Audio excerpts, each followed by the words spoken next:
lights flash, beat drops, and I'm looking around like damn. Same circus, same clowns running on the same old scam. Truth hits you in the face, but you're still acting blind. How long we gonna watch this bullshit, boy, we dried up. I'm tired of put down, yeah. How the folk bend it, they damn near break. Wrong is wrong, and I'm calling out aloud today. If you can't see the problem, then get out of the damn way. Check your moral compass, packing love and bones. Good folks can't relax. You at all. It's for the one cross the line and it's evil to the kids. If your mind starts drifting, better catch it where you got a lost booty shake. His swing, keep it down, standing straight. Truth, feel the truth. Turn it up, feel the truth, and now we're calling it all.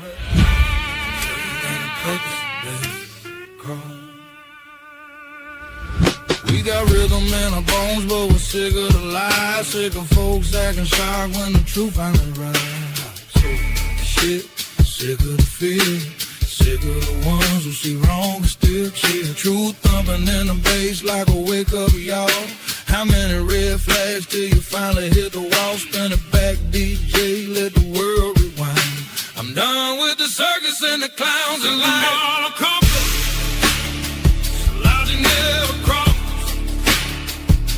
Folks can't relax. This ain't about you at all. It's for the ones who cross the line and it's evil to us all. If your mind starts drifting, better catch it before you get lost. Booty shake, hip swing, but keep your damn standing straight. Turn it up, feel the truth. Turn it up, feel the truth. Tonight we're calling it all out. Check your moral compass, some lines you never cross. And there is enough. I'm not playing along. I'm not sugarcoating shit when I know damn well it's wrong. Wrong is wrong, and I'm done staying quiet. If truth makes you squirm, then face what you done wrong. I'm speaking from the good, not begging for applause. Just tired of folk pretending they don't know what it costs. Check your moral compass, check your moral compass. Check a nail recover, how'd you nail recover? Good folks can't relax. This ain't about you at all. This ain't about you at all. It's for the ones who cross the line and it's evil to kids. If your mind starts drifting, better catch it where you're lost. Booty shake, hip shake, but keep your heart alive. Keep your heart alive. Turn it up, feel the truth. Kill the truth. Turn it up, feel the truth, and now we're calling it all.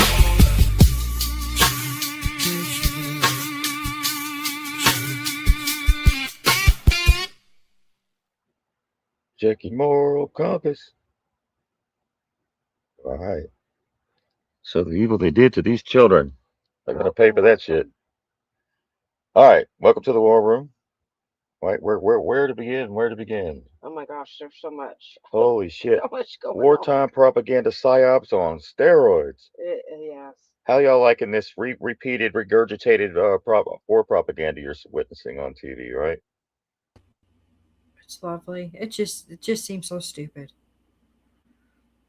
Man, you're gonna dive right in and not even say hello to me. Just kidding. All right. Remove him from the screen. I'll play. No, I'm just kidding. I just wanted to say hello to everybody. Say hi. I just wanted to tell people I've been kind of out for a couple of days, creating my own reality. It was kind of cool, you know. So okay, now let's go. I just want you to say hi to the little Peachy. Yeah, he looks like a peach. Hey, the peach face lovebirds. I said Peachy. So I just want to say hi to everybody and hope they're having some good weather. And okay.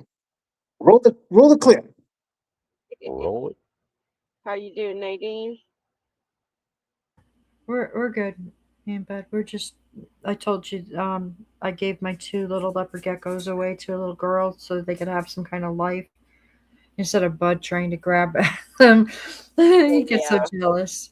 Oh, Yeah, so yeah, she was really happy. She was excited. I hope her mom, I think, knows what she's doing, so they'll be safe. I wouldn't have given them otherwise, but right. she's got the food, everything. So she's like, "How much?" I'm like, "No, not. This is a gift. Just." Just take it. Yeah, just a Yeah. gift. You just behave yourselves and just make sure they're happy and loved. That's Yes. all. All right. So when we say wag the dog, we really mean wag that damn dog. Yeah. And if you go look at the plot for Wag the Dog, the president gets in a scandal, and all of a sudden the media drums up a war, Yeah. plays it for everybody to play a part in. And this goes back to Desert Storm, 92, 91, 1990, right? When they put this fake shit on. Y'all remember that? CNN, fake news, CNN, CIA reporting. Right? So the fakers, like the guy on the left, was the one reporting your Desert Storm news. Isn't that crazy? They made it all up. Most expensive war movie ever filmed. Right? So they've been doing this quite often, right? We're going to get into that tonight. A lot of people are falling for the Iran war propaganda. And what's crazy is it's the people that didn't fall for the COVID propaganda is falling for the war propaganda. So it's like, Right. okay, wait, you didn't believe in the COVID narrative, but yet you trust the war narrative? It's the same people, guys. Go look at Israel's live cam and go look at Iran's live cam. It'll tell you a lot. Not the one that the news is showing you, the Earth live cam. Here's Fox News today with their fucking freaking wartime propaganda. Look at him. Looks like he had his bicycle helmet on, ready to go. With a flap jacket. Hey, when the camera's cut off, the mask come off, and the helmet and all that gear comes off, guys. Just so you know. And then he goes and has dinner right up the road. Uh-huh. Isn't that That's funny funny. That's funny right there. It is. how they dress like Look that? at him. It's so funny. The people in Israel aren't even walking around like that. They're running around, I see them going to and fro up and down the freeways. What a show! What a show, right? It's like this, right? But when you zoom in on this, they cut out the warehouse and it looks like she's in a field, but really they're just laying in a warehouse, filming, safe, protected, right? Got to be made aware of this, guys. You should be able to pick up on this goal, especially if you've been through uh, several of these wars on TV. You notice they call it the Desert Storm War, um, Iran War, Iraq War, this war. It's like a like a TV series, Hmm. and then they Well, give you that, huh? remember when they said what makes a good movie is good actors? But Oh yeah, once you catch on to it, then there's bad actors now. Once you're onto it, it's oh my gosh. right. Yeah. And Iran's nuclear facilities have been obliterated, and any suggestions otherwise are fake news. So today we're being told that um, real patriots pay high prices at the gas pump or pay high prices.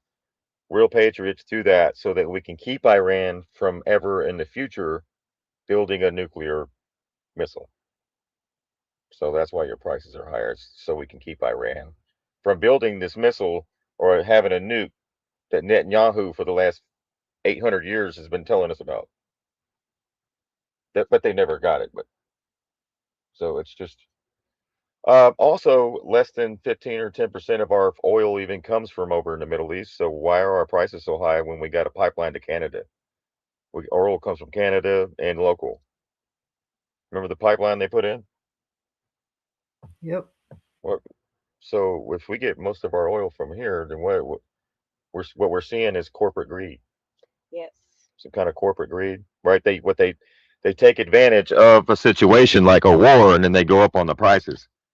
And what they depend on is for people not to do their research, wake up, and ever come to that realization. just keep blaming it on the Joe Biden or blame it on Trump, or you can blame it Or on the blame it on the alcohol. rain. You can blame it on the alcohol. Just blame it on the rain. Blame it on the. Remember, we were so excited about that pipeline, and then nothing happened. I know. And then, I mean, I was never so excited. I can't get excited about none of them anymore. But whatever they say they're going to do. But you know, their two refineries closed down about say 6-7 weeks prior to the Iran thing. So I wonder if they got out of California, two refineries we had here. So who even knows what the hell they're refining? Right. So also with your food prices, right? There's one company that pretty much Cargill that dishes out all of our food. It doesn't matter what store you shop at; they get it from one distributor. So you think the president matters, but you need to go look at Cargill and their reach that they have. They even dish out the fluoride for the water. Yep. Same place you get your food from, right? But through different channels, right? You don't cook the fluoride and stick it in the store with barrels, but you take that to the water plants. All right, so feeling the Joe Biden blues, vote red. Vote red, like Jesus said. Paying at the pump, vote Republican. See that? Like, what is that? That's propaganda. Yes. You got to be able to recognize that shit. It's been too long. You can't tell me you're still falling for the okie doke, right? Just like that somebody said, are you really seriously going to keep trying to kick the football, Charlie? You know she's going to move it. I know. Charlie, she's going to move the football. Why does Charlie keep kicking it, trying to kick it? Like somebody made that analogy the other day, and I'm like, you're right. We never learn. Yeah. We just keep trying to kick the football, Even and though she takes it every and time. she keeps taking it every time, and over and over and over, and just until you finally, well, I guess Charlie at some point wakes up and realizes that, hey, she's going to move the football if I try to kick it again. Right.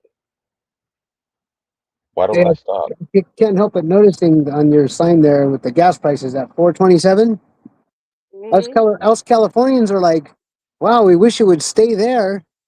At 427? Yeah, that's like Damn. that's normal. Those are the highest right now, right? Oh, that's the new norm. Where? I mean, yeah, no, that's normal for us. Yeah, when it gets up to 4.99, then it's 4.27 would be like a 91 octane. That's kind of normal. Crazy, huh? Yeah, I got somebody with yeah, I got somebody in California that on a clip. It does a pretty good Trump impression. As he's talking about the high gas prices and stuff like that. He looks above and he goes, and also I want to thank you for these beautiful chemtrails right above our heads as we pay $10 a gallon for gas. Thank you. Mm-hmm. Thank you. Right. A lot of sarcasm there, but that's where we're at, right? Oh, but those are just contrails to some people. They don't do their research, right? They don't believe their own eyes in front of their face. All these little marks and lines and shit. You got to be careful what you're watching. You fall for this wartime propaganda, man. Somebody was like, "We obliterated Iran." I'm like, "Oh, really? Did you go over there and look, I said, go or check you out trust the the same media that told you the live cam. vaccines were totally safe and effective? You still trust the media that told you the vaccines were totally safe and effective? Really? It's 2026. Wake up, right? Wake up, little Susie. Wake up. Yeah, all right. So here is the. You got to be careful what you're watching because you could fall for.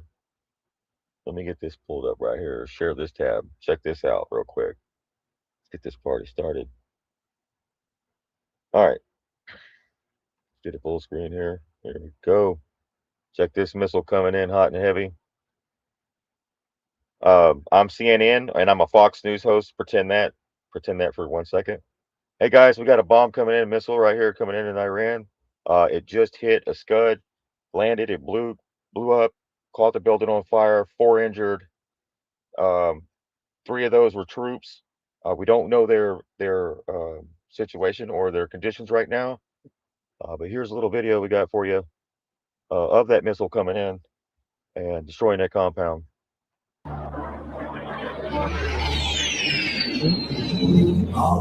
Right? Y'all see that? Look at that.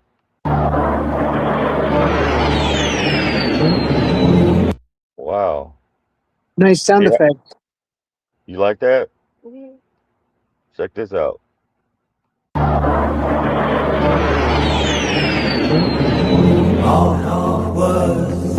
Just a brick in the wall. There's tank cheating. See Cheating's fish tank back there? Cheating sent me this. Yeah. Look at that. Sitting there in the front of his fish tank, chilling at his house, and it can pretty much make you convince you of anything. Yeah, Once- no, that's a fake one, man. We heard the what is that? The sirens went off. Yes. Remember, they always said the sirens going off. So if you go back to the '91 Desert Storm propaganda on CNN, oh my God, they show you nothing but tell you everything. No proof of nothing. But it's entertaining to go back and watch, and it really is crazy how everybody fell for it. See, when you're caught up into the psyop or the propaganda, you don't realize you're in it Right. until later, 5, 10 years down the road. You look back and you go, "Oh my God, I fell for that. I believed Yeah, all that." That yeah, those because you would see people videoing saying, "Oh my God, we're getting bombed," and then there'd be videos going around with people actually talking, screaming or what I'm saying, like yeah, Oh eyewitnesses. yeah. I got, I got. You know the prisoners they caught in Desert Storm in the middle of the desert. They had them all lined up walking. Y'all remember that? Yeah. Mm-hmm. Cheating. No, I don't. I don't. All right. I was Well, having they my were. own. I was having my own desert storm in the sand dunes back in those Oh, days. in '91, you had something else going on. No, I was paying attention to the desert storm, but I was a pretty busy guy. Oh, okay. So you But weren't yeah, paying attention. I don't remember the prisoners walking, but I do remember Desert Storm. Me and my buddy used to have. We used to be radios with 90-foot antennas on our roofs, and we used to actually tune in to some stuff. Yeah. Well, those troops, when they were captured and they had them lined up walking, they had them, and I got the clips. They were smiling. Why were they smiling? Did anybody ask that? Why were the troops that were captured at Desert Storm why were they smiling? They might not have even been the troops. It could have just been guys. Because it's fake. Yeah. Ding, ding, ding. It's fake. Yeah, it might not it could have been our military doing it with them, or it could have just been a bunch of random guys that weren't even involved. Actors.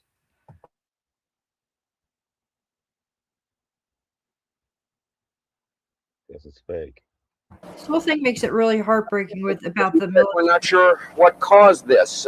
It could possibly, and we emphasize possibly, have been a ground impact of a Scud. It could have been a ground impact of the Patriot, or it could have been the result of debris falling between the two of them. Could have been, could have been, could have been, could have been. We just don't know right now, but we do know that at least 2 Scud missiles incoming were fired at Riyadh, and according to the Saudi military, they were both shot down. Charles Jaco, CNN, reporting live from Saudi Arabia.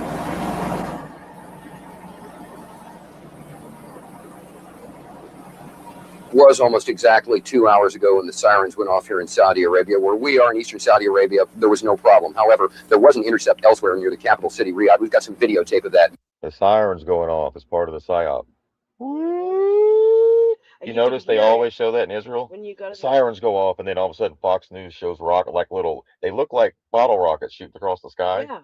And then like when we went to the Israel, Mhm. oh no, Iran, you could hear like the faded siren thing, but there's nothing going on. Nothing. Right. And then you have 70% of the people believing what's coming out of this guy's mouth. I Right. know. And he's an actor. Look, I mean, we go into it. Look at it here. This is even funnier. This is the most famous scene right here is where and I think I've showed this on the show before, but this is what we're witnessing today still. The same people doing the same shit, and people still can't see it. Then they're being, like, check this out. Word of outgoing. Again, we cannot be specific about the direction. See, when you're caught up in it, you don't even know that you still keep an open mind, right? You still kind of like, okay, I don't want to like. I would sound crazy if I didn't. I would sound crazy if I walked around saying this was fake or something's not right here. Everybody would look at me, and that's what would happen. Society will look at you like, "We'll get him a straitjacket. He thinks this shit ain't real. People are dying over there." Hey, I have a quick question. Yeah. If you're spreading propaganda, allegedly like this guy, Put that up. wouldn't that be considered a terrorist? What? Wouldn't that be considered a terrorist if you're spreading false propaganda? Yeah. Well, Well, no. if yeah, well, not. That just came to my head. I mean, maybe I shouldn't have said that, but I'm just thinking. Well, the thing is this: you're in the realm where the devil, Satan, was given permission to tempt you, Mm-hmm. and if you can't freaking wake up and realize that yet, that they're taking full advantage of that via the ads, via the TV, via the conditioning, the brainwashing, the programming. They can't touch you, but they can, if they can get you to voluntarily kill yourself, or it, slowly, or imprison yourself mentally, right? Then that's it. I mean, we don't realize that what we're up against here, and especially when we're watching this mainstream media. You think these are godly people on the screen? You think they give a shit about you? You know what's funny is you don't even know where this guy is today, but he lied to your face 30 years ago. He was lying to your face, but now he's nowhere to be found. None of these people. So when I go back to the 91 propaganda, all those people that lied to you about the Gulf War are gone. They're not even on the main stage anymore. They just kind of like faded into the background. But at that time, they were trusted or opinionated or faces, trusted voices that they CNN, Fox, and them use, right? And then they slowly fade off into the back, and then new people slowly fade in. It's just like and it's a never-ending loop. Keep you in a loop until you come out of it. So Doing Marilyn the same said, thing, expecting a different result. Marilyn said, "Hey guys, I have information. My friends in Israel that things are not good there, and there are a lot of missiles. And my friend's grandson is now in Lebanon." I said, "Are they in bunkers?" Hmm. Because if you look at the live cam in Israel, well, go look at the wall. There's nobody there, that's never happened. Hmm. So if they're in the bunkers, what are they hearing, right? I don't know. Are they hearing anything? Well, they would get the news, their Huh? news, whatever their news is telling them. If they're in bunkers, right, it would be whatever the government's telling them is what they would be listening to. Right. Just like us. Right. Yeah, it's not good there. Yeah, But I don't know what's going on that's what I there. hear. I know the live cam, it doesn't. Go look at the Earth live cams. It doesn't look like anything. Well, it doesn't show. The only thing you can see close up is the Welling Wall. The other ones is just you saw some cars driving on the road. Just a couple, not many cars at all. Just a Well, few. right. Well, I don't know what the average traffic is in Israel, Right. but everyone has a phone, right? In Israel, or is it Israel don't have? All have phones. Well, they They could got have a cameras on blackout. them. They could be in on a blackout. Maybe they They could. can't post online. Probably not. Wha- I don't know. Okay, just yeah. But if you're in a bunker, then you would have nothing to Everybody's post got a but you phone. in the bunker, right? I don't know, but here's a guy coming in the bunker wanting to collect his rent. So everybody's hiding in the bunker. I guess they thought they weren't going to still pay rent, but they're coming to collect their rent right here.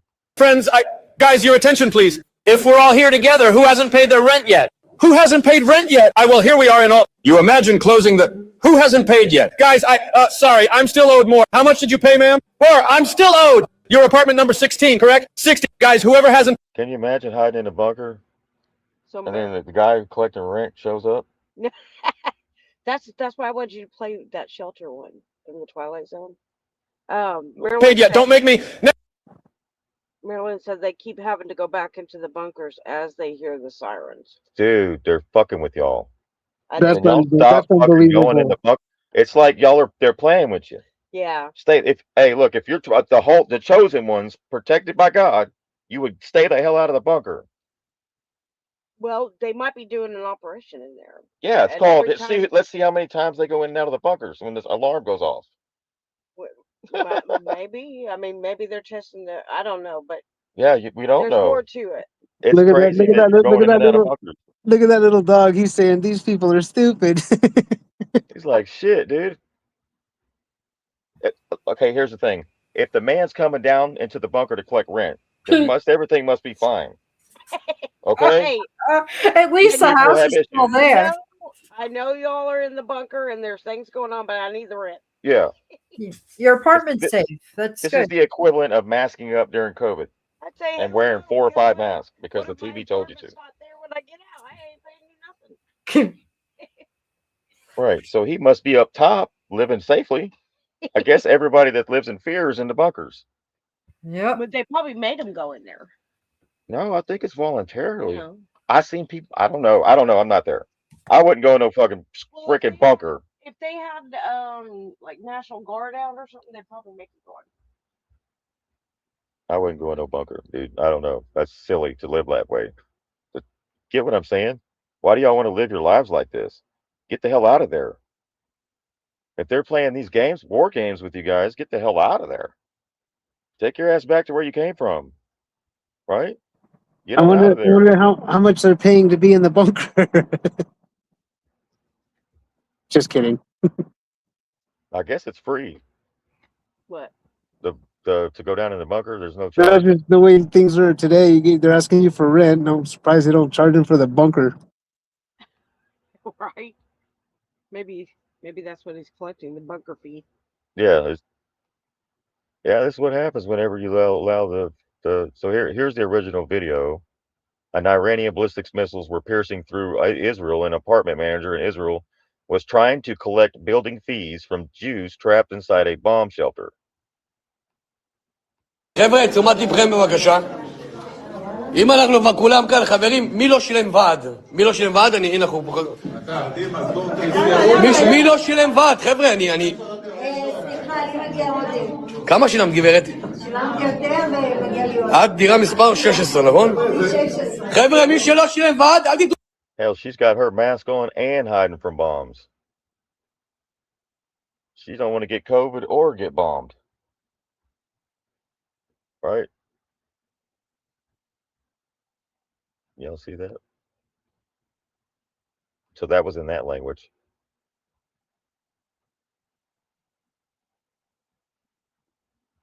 Those people kind of look like they're being controlled. I mean, even though it could be Yes. an act, but still It look looks like bad. Yeah, I mean there might be really something going on there. But I'm sure there They're is. kind of controlled like we are, cheating. Yeah. Have you noticed? yeah. See the resemblance of it's just a reflection of everyone's fears that they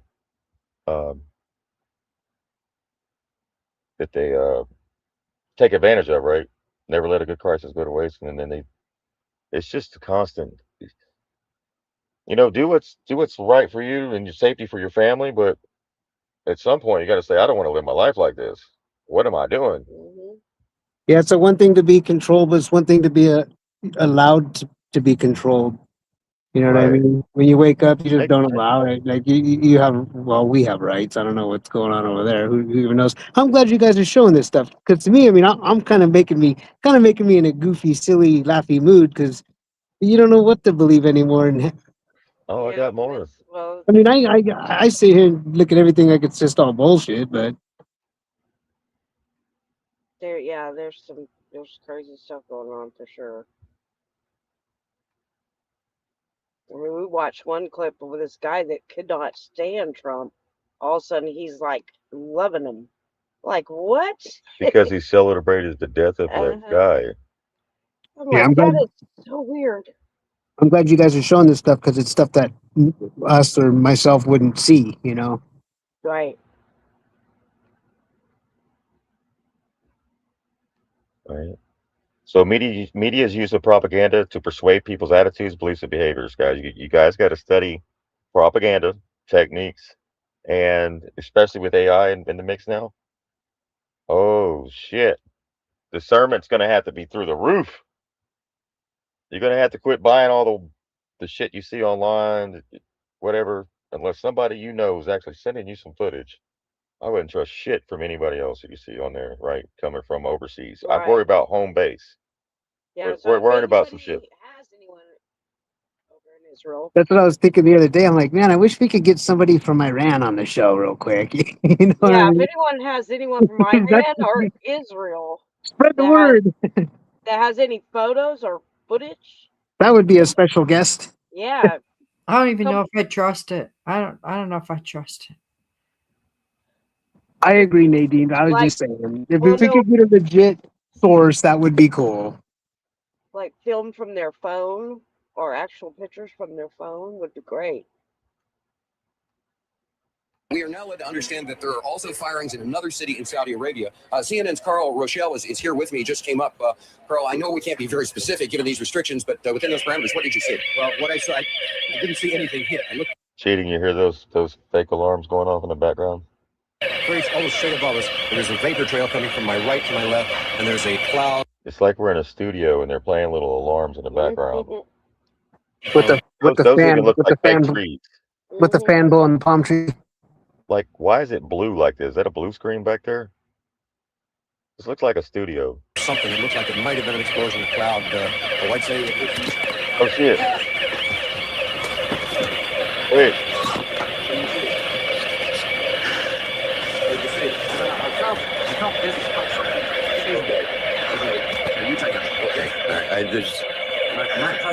All right, one of these guys is going to live and one of them's going to die. I don't know which one, if this was a real situation.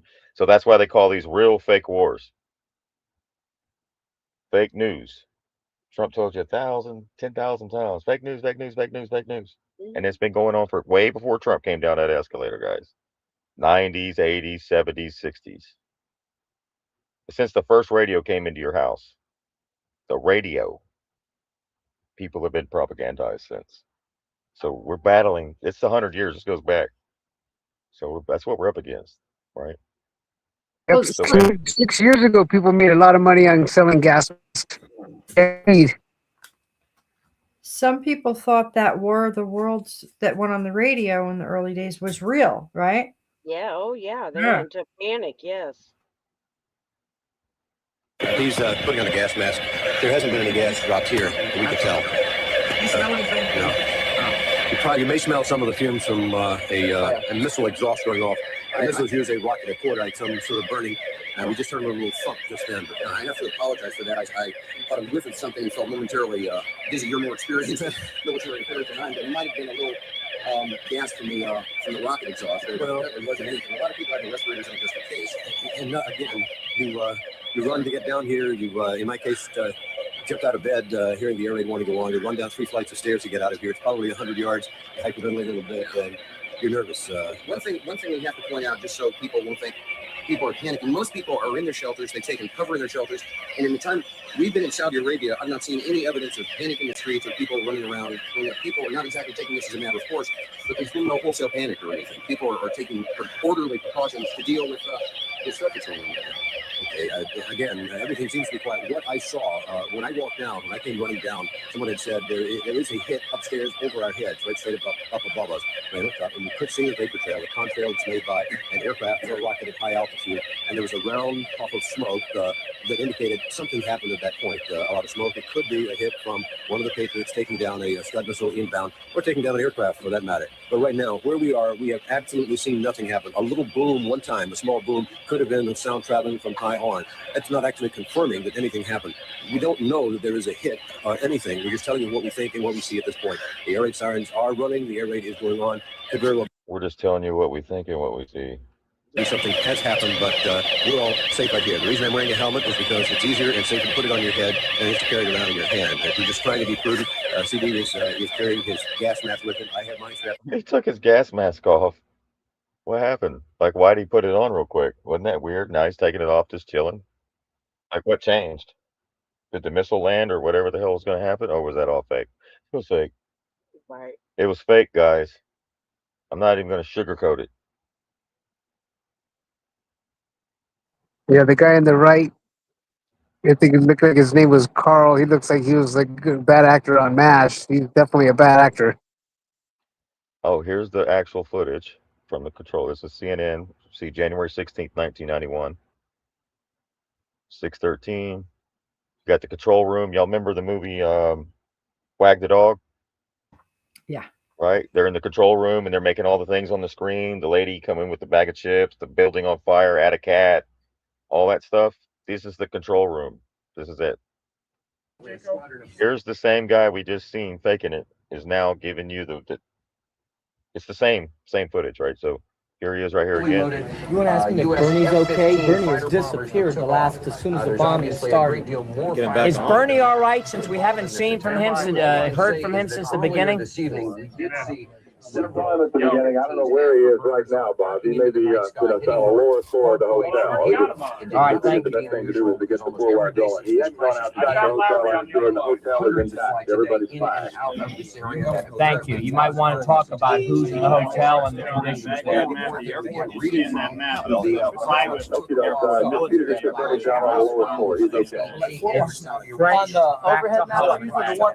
So this is what's going on in the background right now to provide you with all this information. Is some group of people sitting behind a bunch of control boards controlling the whole damn thing, right? And if you're not aware of how psychological operations work to get people to do certain things and support things, you wouldn't have supported sending billions of dollars in aid to all these foreign countries if they wouldn't have done this, right? Think about it. There's a reason. Problem, reaction, solution. They need more. They got to justify more money, more money, more money. And this was in 91. So now we're at the highest. Trillions of dollars are now going to for all this. Yeah, the one that identifies the Rashid Hotel and other hotels where we are in Saudi Arabia. They have no further information on everything will pass from Riyadh, the capital of Saudi Arabia. Right now, it's our top. As a draft down the line right after this, you can have it for headlines. Okay, Charles. It's our top You guys got to keep it down, okay? I'm fighting a lot of audio from a lot of different sources Back to Baghdad, where we have John Holman and the others. They're from Crossfire. They're willing to go. Thank you, David. Thank you. Sorry about that. IP being here. Okay, the map's great. The map's great. Use the map. Use the map from DC. The map from DC. It's on satellite. Even if it's. I'm looking at it back here on receiver 21. There it is in 12. Bob, this airport is not Saddam Hussein Airport. According to Easton, this is a private military airport. Just so that nobody says that. Hey guys, while we're watching this, keep in mind this is the same group of people that faked the moon landings, so they could fake a war. Okay, that's why Congress isn't approving it, because they're fake. Since World War II, Congress hasn't approved of any wars. Well, the CIA came into creation right after that. The intelligence agencies, right? And then we've been doing this shit ever since. Faking moon landings, faking wars, deception. It's just been deception the whole time. It's a hard pill to swallow. And it's still happening today, even with Trump in the White House. It's actually on steroids. Like, you should actually be able to see it. And I'm gonna play Bush and Trump scripts are identical right now. So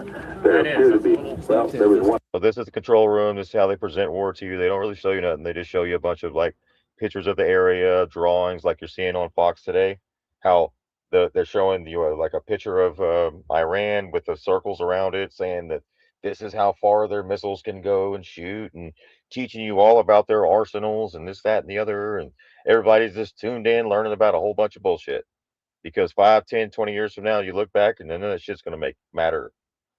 Shit. It's not going to mean nothing. And you're going to wonder, why the hell did I waste my time watching that shit? So cancel your main Fox, your network news. If you subscribe to network news on your cable channels, cancel all that shit. Get rid of it. Save that money. That'll help with the gas and then maybe even the groceries. But they're really mind screwing people, and a lot of people have fell victim to it, and for decades. So they really target people that are, especially elderly people, with the scams. The elderly community always falls for the scams, even the ones here on TV, right? Um, so they don't show a whole lot of nothing. They just show pictures of the area, more propaganda. I hear you fine, David. All right. Do you want Blackwell, the military guy, ready in Washington? Yes. Military guy ready in Washington. You ready? You ready? Yes, give it. Right. So just like Wag the dog, this is what we're witnessing.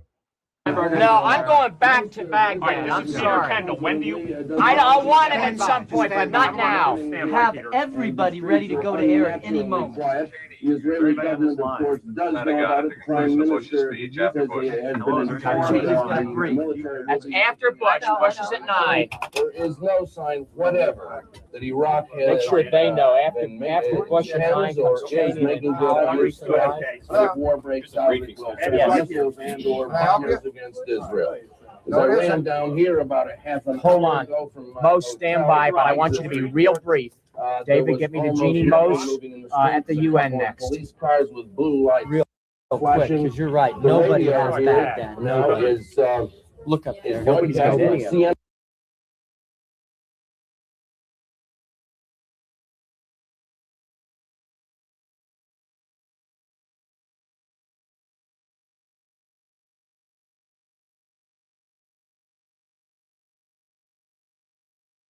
So these are just the talking heads, right? Does anybody know who Richard Blystone is moving forward? Anybody ever heard of him? No. Oh, he was important enough to be on the news this day on January 16th, 1991. But It's the wrong channel. Sheepdog CNN. I was a Fox News girl. Yeah, it's very important when you're left brain, right brain. Oh, Yeah, if you function with your left brain, you're CNN. If you're functioning with your right, you're Fox. Yep. They got you either way, side of your brain. You got to put them both together and do some You know, it's critical funny. thinking. Past all that. What's funny too is the guys over there on the phone that, we're at war. They grab a telephone with the tie on. Everybody roll their sleeves up. We're at war. That's all just show right there. This is the equivalent of NASA's moon launch studio, where they show all those people sitting in front of the computers and they're all like on their phones and headsets, pretending to like do shit, and then they show like the shuttles blasting off, and they're all sitting in same shit. It's called the control room. You're going to UN, Jeannie Mose. Of course, we want to know too. We're going to New York at the UN, where Jeannie Mose is standing by and has been. You got the split. Be brief. To say, Jeannie. The Secretary General of the United Nations. I'm on to Baghdad. Right now, watching TV. Hi, Ahmad. Nice to hear your voice. Hey, darling, how you guys holding up? Wait a minute, what? We're doing great. All the lights have gone out in Baghdad now. We should probably report that as soon as we can. Atlanta, you listening? No. Who's talking? John, I'm coming to you. Don't go away. Stay close to me, please. I need to be talking on IFB 19. Please don't compete with me. David Baghdad. We're happy to serve. Coming back to you, John. Coming back. Sorry, Bob. Did you hear him? No, what? All right. So there we go. We got a little idea of what it's like to be in the control room and in a wartime production and how they do it. Get the military guy from DC. They don't care what his name is. They just need some military guy to talk on TV, to make it look, to sell it, right? And they all go along with it, especially this under the Bush administration. He was the head of the CIA in the 70s before he became vice president. He was a VP. On top of that, he was VP for 2 terms and then president. So he was in there 3 terms, plus his son's 2 terms. You could even add Bill Clinton to that. That's how much control the CIA has had over the presidency, the media, Oh, yeah. the military, everything you're seeing right now. Right. So then we go to right here, even the ISIS beheading hoax, right? Oh, Siblings Kate and Michael. It's called duping. They like duping people, right? So the ISIS beheading hoax scared how many people? A lot. I know. A lot I of people. believed it Right. at the time.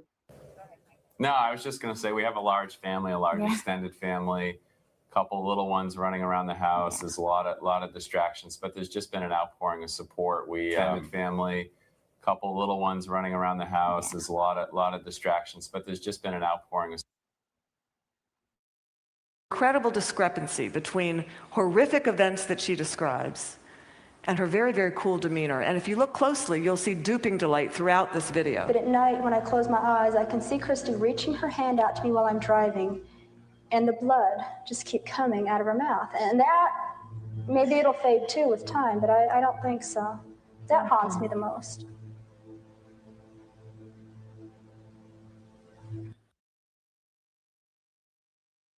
When you both heard Jim had been kidnapped while working for the Global Post in Syria, Michael and Katie, you must have been sick with worry to hear that news. Mm-hmm.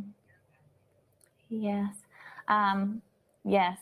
Actually, I was fortunate enough. I actually had to work at the hospital that day on Thanksgiving. And I remember I was up that morning and somehow I got a Skype alert. And so I opened my computer and it was Jim. And he was just talking to me and I told him Happy Thanksgiving. And he's like, it's Thanksgiving over there? And I said, yes, it's Thanksgiving. I just want to know, we all love you. And then I went off to work and obviously we know the rest of the story, but. Well, Jim was at an internet cafe, so you probably were one of the last, certainly the last person in our family to. I think I was. So I feel very honored and, it's really special that I was at least able to say that before he was taken. So. And Michael, this wasn't the first time your brother had been kidnapped. No, it wasn't, Katie. No, it wasn't, Katie. No, it wasn't, Katie.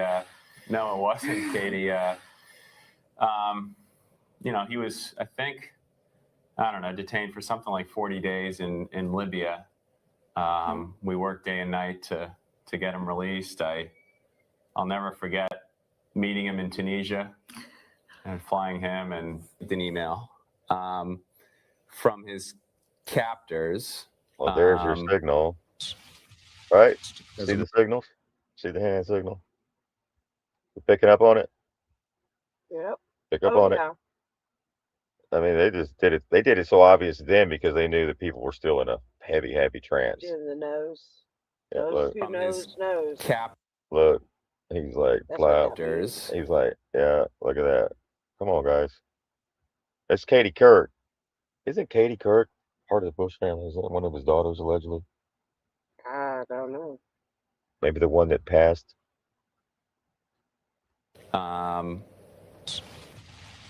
As Americans? From his captors. Man, get that out of your eye. As Americans? Yep. As Americans? As Americans? As Americans?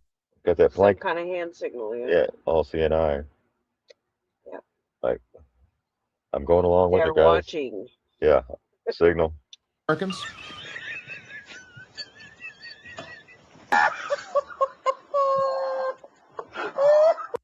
All right.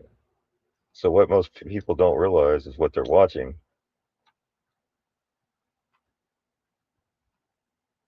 Let me go up here to this tab. Here it is. It's orchestrated. Right. So what I'm sharing from, and you can go subscribe to it if you want to check out more of these clips, how fake it the news is and fake everything and staged everything is. You can go to NWO ELOWJ. Here is one of them right here. What's up, guys? I just saw this footage the other day, and I've been trying to see if this is real or not, and so far it looks like it is real. But you talking about making your blood boil.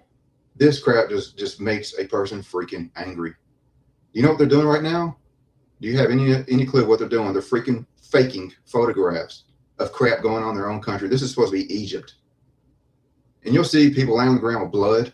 Those are supposed to be protesters or whatever, holding the Quran or whatever he's got. Oh, this dude's he's been hurt, so he's holding them. This is straight bull crap. This is straight BS. I mean, all people want to do is live in freaking peace without all this propaganda. And what they're doing is they're going to take pictures and they're going to release all these different pictures. And you'll see some people sitting on the ground with blood that you're going to think really got hurt. You're gonna think they really got hurt.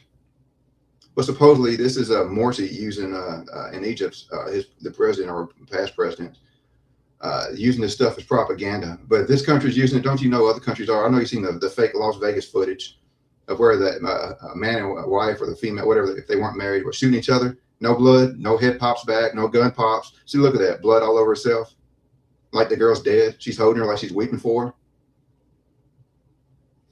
Guys, we get duped by the day. Not us, because we see this right here and we know what's going on.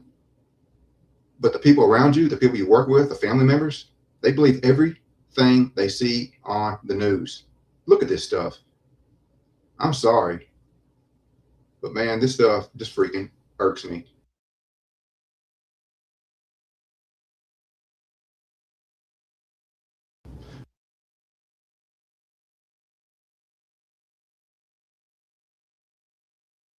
There you go. So, wow, false flag propaganda caught on camera, duping us all.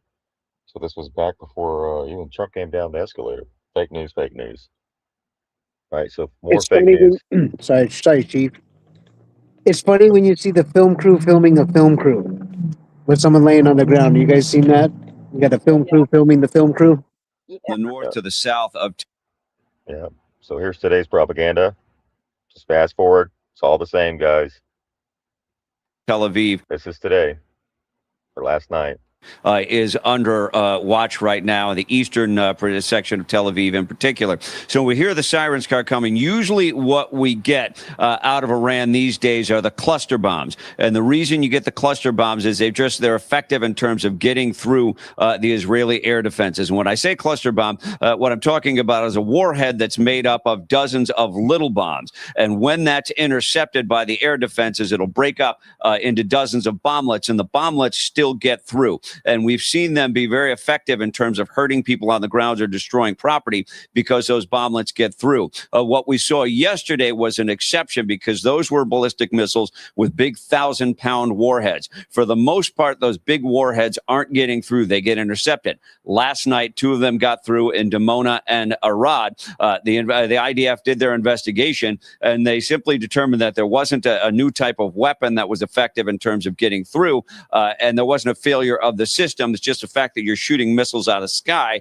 which is a very difficult thing to do. So we're keeping an eye on the skies to the east of us right now, because that's where we expect the missiles to appear. That's the direction where the missiles come through, and then hopefully we'll see the interceptors launch and get after them. So that's a situation right now, and this is a drill that the people here in Israel are repeating every day, multiple times a day.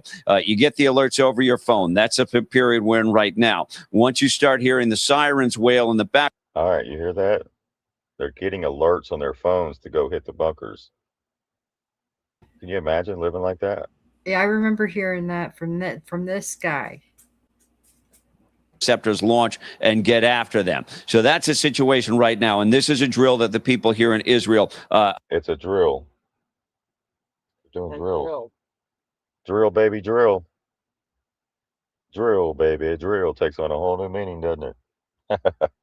Yeah, drill, baby, drill. Yep, I guarantee you they're going to do one here. Are repeating every day, multiple times a day. You get the alerts over your phone. That's a period we're in right now. Once you start hearing the sirens wail in the background, that's an indication that the missiles are getting close. And what people have to do here, again and again and again, stop what they're doing, get up and go into what is called the mamad in Hebrew, the bomb shelter. You go into the bomb shelter, and that dramatically increases your chances. And now here. Oh, look, right on cue. Right on after he got done explaining it. And that's what you hear when you go to the live cam. You'll hear that. I always wondered. I thought they were really lucky to be like on the air right when that happened, but now it wasn't luck; it was pre-planned. You thought it was lucky? I thought, wow, for a press guy, that's pretty freaking lucky. He comes on the air right when that happens. That's why I showed you all the fake shit from the '90s so that you could pick up on today. Oh man, how they used it. I showed you the fake sirens on CNN, right? Yeah.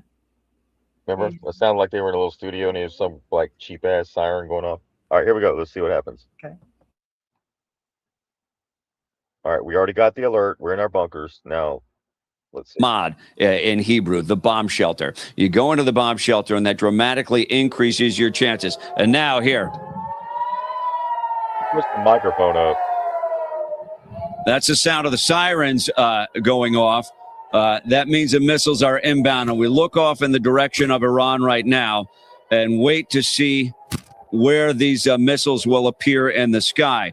It's very different than the shorter range rockets that we see out of Lebanon and we saw out of the Gaza Strip for so many years, because those run out of fuel halfway and you don't see the inbound rocket. You only see the interceptors go up. What's different about the things that come in from Iran is they're ballistic missiles. So they leave the atmosphere, and when they re-enter, it's almost like a meteor shower with the rocket coming back in, because they get hot upon re-entry to the atmosphere, and then you'll see the interceptors go up after them.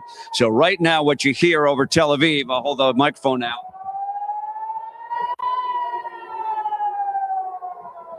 Those are the air raid sirens. The Israeli population now is pretty disciplined about getting into the shelters for this period of time and waiting it out, because the shelters are very effective, particularly with these big warheads when they come in.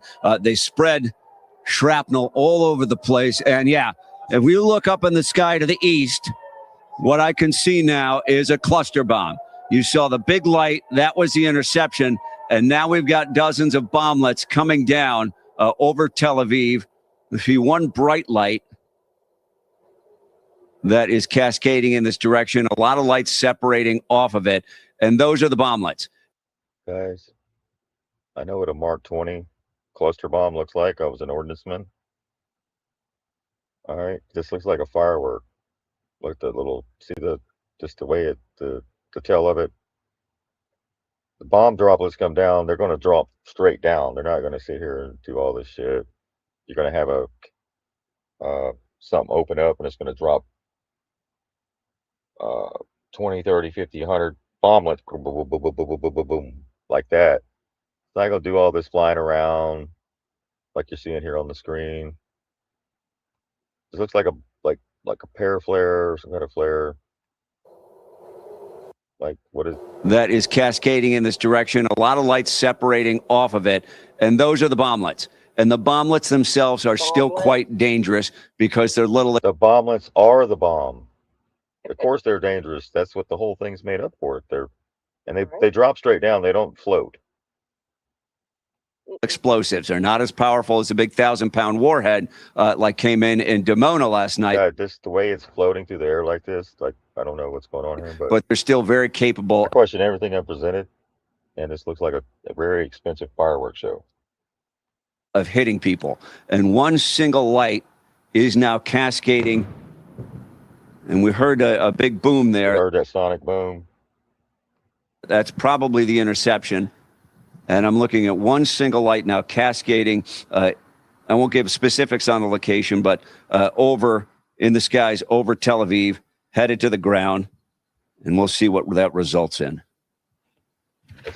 And it always lands in the background of wherever the person's in. You notice that? It never lands where he's at or at a house right in front of him. It's always in the distance behind the buildings. Mike, are you in a place where it didn't appear to cause a large explosion? Go right ahead. Yeah, do you feel like you can answer some questions real quick?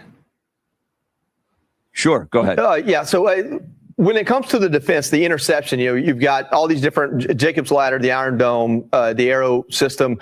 I know before this launch, back during the 12-day war last year. Jacob's Ladder, the Iron Dome? What does Jacob's Ladder got to do with the Iron Dome? Yeah, we talked about the capabilities, and then as this started, how much U.S. ships are helping in this? I don't see anything blown up, do you? Anything on fire? To defend Israel.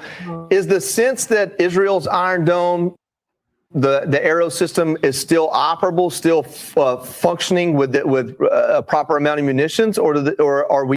Necessarily give us, but what you have is a multi-layered defense. You've got the Iron Dome, you've got David slings, you have the THAAD interceptors that can intercept There's cars going up and down the freeway down there on the left at 12 o'clock at night. I guess they said, screw it, I'm not getting in no damn bunker. much higher in the atmosphere, and you've even got the aero missile systems. So the Iron Dome is supposed to be for a little bit closer range. And one of the things I can tell you in the back. So you see that down there on the left, the cars going up and down the freeway. See it? Yeah, and they said that the rockets run out of fuel, man. Send in the gliders. Don't you know the gliders get past the Iron Dome? Oh, right. That's right.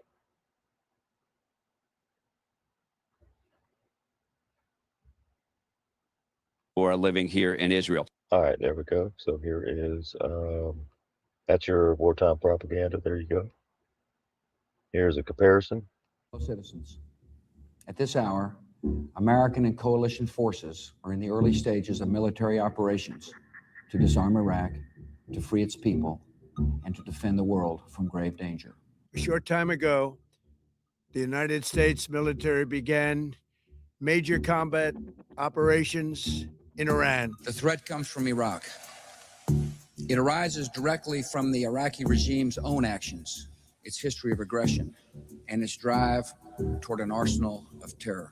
Its menacing activities directly endanger the United States, our troops, our bases overseas, and our allies throughout the world. This terrorist regime can never have a nuclear weapon. Saddam Hussein is a homicidal dictator who is addicted to weapons of mass destruction. Our objective is to defend the American people by eliminating imminent threats from the Iranian regime, a vicious group of very hard, terrible people. There can be no peace if our security depends on the will and whims of a ruthless and aggressive dictator. And they are indeed sick and sinister. The Iraqi regime was required to destroy its weapons of mass destruction, to cease all development of such weapons, and to stop all support for terrorist groups. The Iraqi regime has violated all of those obligations. Following our obliteration of Iran's nuclear program, we warned Iran not to make any attempt to rebuild at a different location, but they ignored those warnings and refused to cease their pursuit of nuclear weapons. The evidence indicates that Iraq is reconstituting its nuclear weapons program. We warned them never to resume their malicious pursuit of nuclear weapons. Satellite photographs reveal that Iraq is rebuilding facilities at sites that have been part of its nuclear program in the past. We sought repeatedly to make a deal. We tried. They wanted to do it. They didn't want to do it. Again, they wanted to do it. They didn't want to do it. They didn't know what was happening.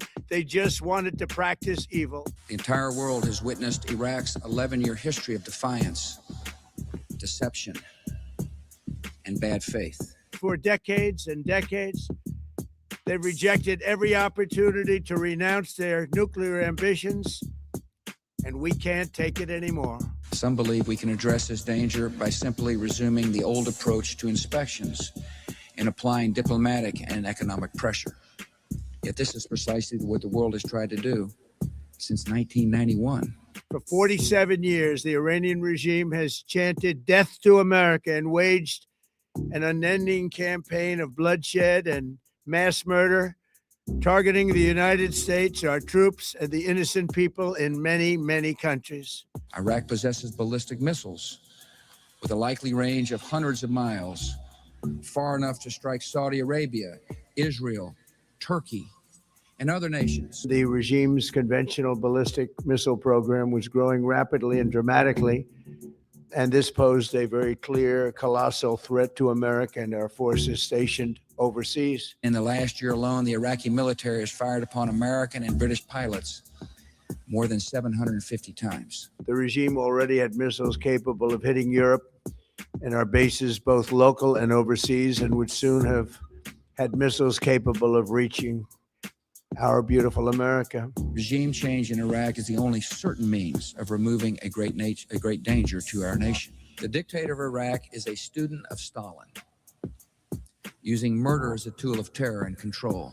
The regime has armed, trained, and funded terrorist militias that have soaked the earth with blood and guts. Saddam Hussein is harboring terrorists and the instruments of terror. We're ensuring that the world's #1 sponsor of terror can never obtain a nuclear weapon. In addition to declaring and destroying all of its weapons of mass destruction, Iraq must end its support for terrorism. We're ensuring that the Iranian regime cannot continue to arm, fund, and direct terrorist armies outside of their borders. It has given shelter and support to terrorism and practices terror against its own people.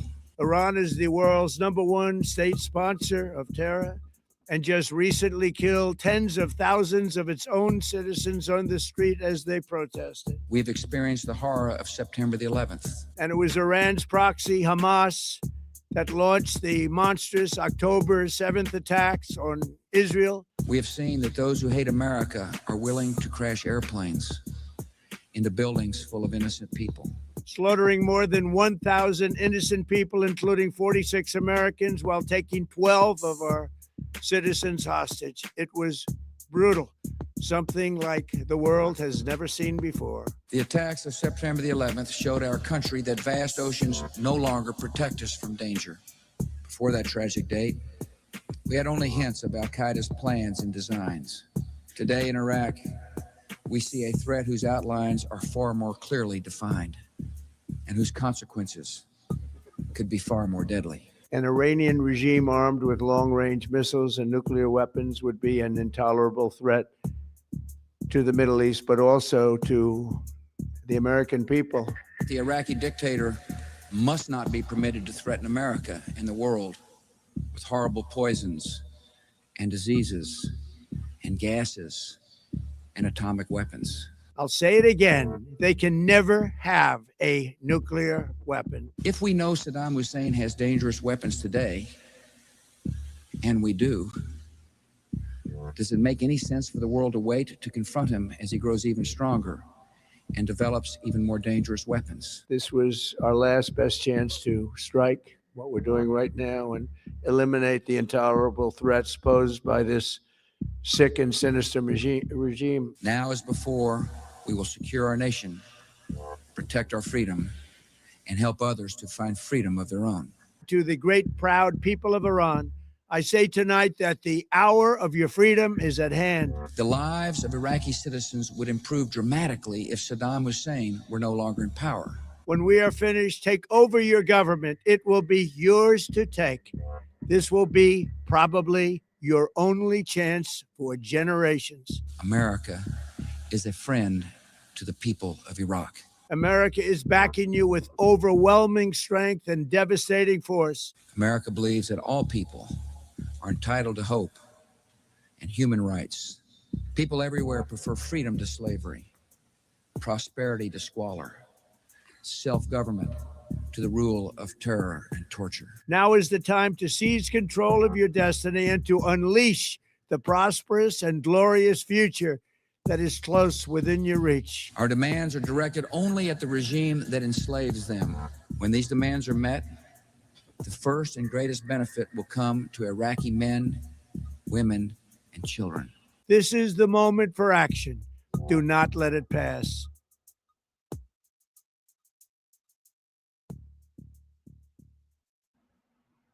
All right, there we go. Right. Y'all see that? Yeah. I know we live in the United States of amnesia, but we got to open up that third eye so we can see through the bullshit. They've lied to us. Kind of so seems much. like we've been here before, haven't we? Right. So what decisions can we make differently today that'll change what we did in the past? Are we going to repeat the same mistakes over and over and keep supporting the same dumb shit over and over and not say anything? You know, when you watch that and you've been alive for decades and you go loop, loop, loop, and then you see it again like this, it's disgusting and it's getting really ridiculous, you know? It sure It's is. getting really ridiculous. The same old shit. It's just that put the record on the needle, let it play through, put the record on the needle, let it play through. That's It's it. getting ridiculous. It really is. It is. It really is. Well, As far as the oil prices, people just need to stop panicking. It's worth it to prevent Iran from having a nuclear weapon. So if I have to pay a little bit more for gas, I'll do that. You got to pay the price. I mean, in order to have long-term stability. The disruptions in the global markets are real and may be painful. but the long-term benefits, again, are incalculable. There may be some sacrifices to be made at the pump on a temporary basis. I'm willing to pay 30% or 30 cents more at the pump to make sure that Iran does not have a nuclear weapon. To win in life, you got to suffer short-term pain for the long-term gain, or short-term pain for long-term gain. Freedom is not free. Americans are going to have to make some sacrifices. This is short-term, and I'm asking you to just trust the man, okay? Trust the system, let him. As far as the oil prices, people just need to stop panicking. It's worth it to pay more so that Iran never gets a nuclear weapon, guys. See how they convince you? And what's funny is we don't even get our oil from over there. No. We'll Isn't get that a little tiny bit. like 10 or 15%? Yeah. So that's 90% of our oil comes from here. What are we doing? Oh, it's the oil companies that are scamming us. They're robbing us. They're using this whole situation so they can make money, just like pandemic, just like COVID. The biggest wealth transfer in American history was during COVID. Y'all remember that? All the money sent, the CARES Act, $6.2 trillion package that Trump gave them. Did you know that when Trump came into office, we were $20 trillion in debt, and that goes all the way back to 1929. That was $20 trillion that took almost 100, little under 100 years to get to 20 trillion. We're at 40 trillion now. It took Trump 10 years to get to 20 trillion. We're doing 2 trillion a year since the escalator trip down. Trump himself, of course, with the fake Joe Biden, has created double the amount of debt. But we keep blaming Joe Biden, right? $20 trillion in 10 years. And it took nearly 70, 80 years to get to 20 trillion before that. That's almost 50% increase. But hey, short-term pain, long-term gain. Yeah. So I'm going to read a little bit here. This is coming from, so who Hans Bix was? That's the guy in the YouTube video from CNN? Or who's Hans Bix? He's the guy that reported on that back in 2000 during Bush. It goes with what you just. Oh, so yeah. Hans Bix. Is it Blix? 2000. Bix. Who is that? Which one was it on here? Which guy was it? The Fox News guy we just played? Or from the 90s? It just went with Bush and what Trump is saying now. Okay. This was I got you. Yeah. Here you go. So Hans Blix, 2003 to 2004, the statements that were made about Iraq and weapons of mass destruction. Mm-hmm. So who Hans Bix was, he was the head of the UN monitoring. Let me look him up. Let me put him on the screen real quick. Hans, B-L-I-X. All right, here we go. This tab right here. Head of UN monitoring verification. Can you see that on the screen? There you go. Okay, yeah. So he was the head of the UN Monitoring Verification and Inspection Commission from 2000 to 2003. He led the team responsible for determining whether Iraq had resumed weapons of mass destruction WMD programs. So what Blix reported to the UN in 2003, inspectors found no evidence of active WMD programs before the U.S. invasion. In a June 2003 briefing to the UN Security Council, Blix stated that as of March 18, 2003, the day inspectors were withdrawn, they had found no evidence of ongoing or resumed weapons of mass destruction programs in Iraq. Huh. Oh, did they send the same inspectors in Iran? Or are they just going with Kushner's intelligence? So that's what I'm saying. As Kushner and them are over there supposedly. It's like coming full circle, right? He's got Kushner and Wilcock over there. What Trump's saying, right? He's getting that from who?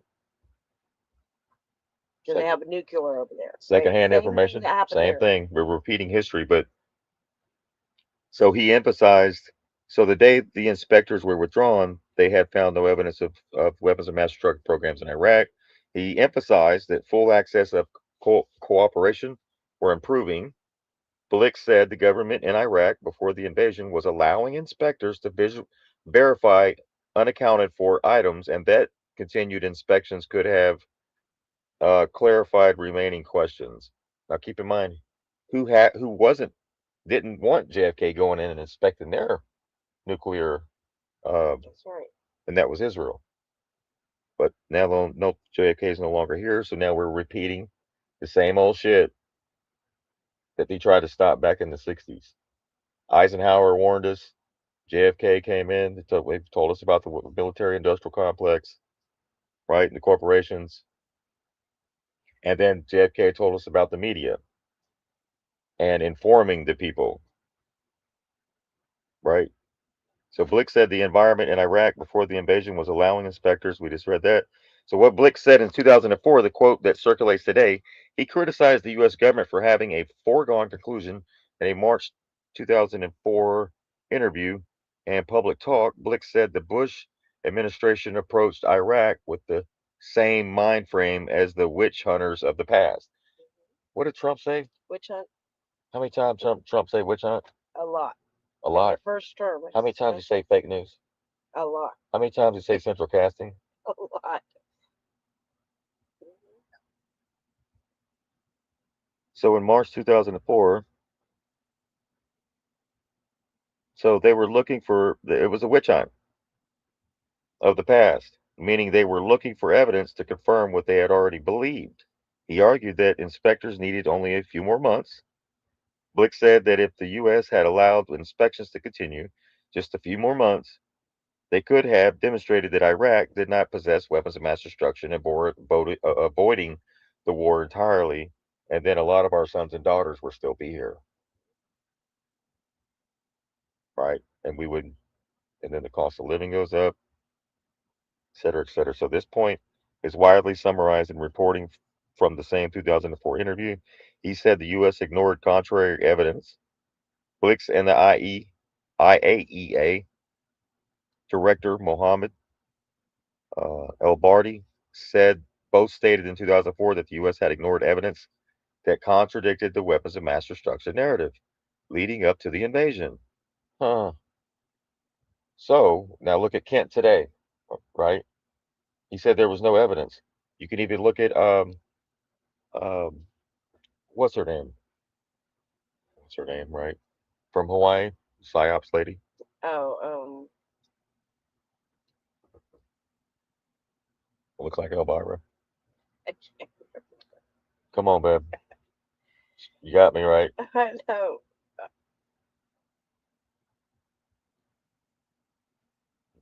Nadine? The only one I know is Tulsi Gabbard. There you go. Oh, pardon. Okay. Guys, don't feel free to guess. Even if you're wrong, it's still a good try. Think for a second. Yeah, my mind went blank. But Tulsi Gabbard also said that there was no weapons. There's nothing over there. So who ignored all of that evidence, all of that intelligence, and why are we repeating the same shit over? Who is Trump listening to that got him to do whatever it is? And I don't think it may or may not even really happened. But is the psyops for us or for them? Right. Is the propaganda for us or for them? Exactly. Are they playing it out for us or for them?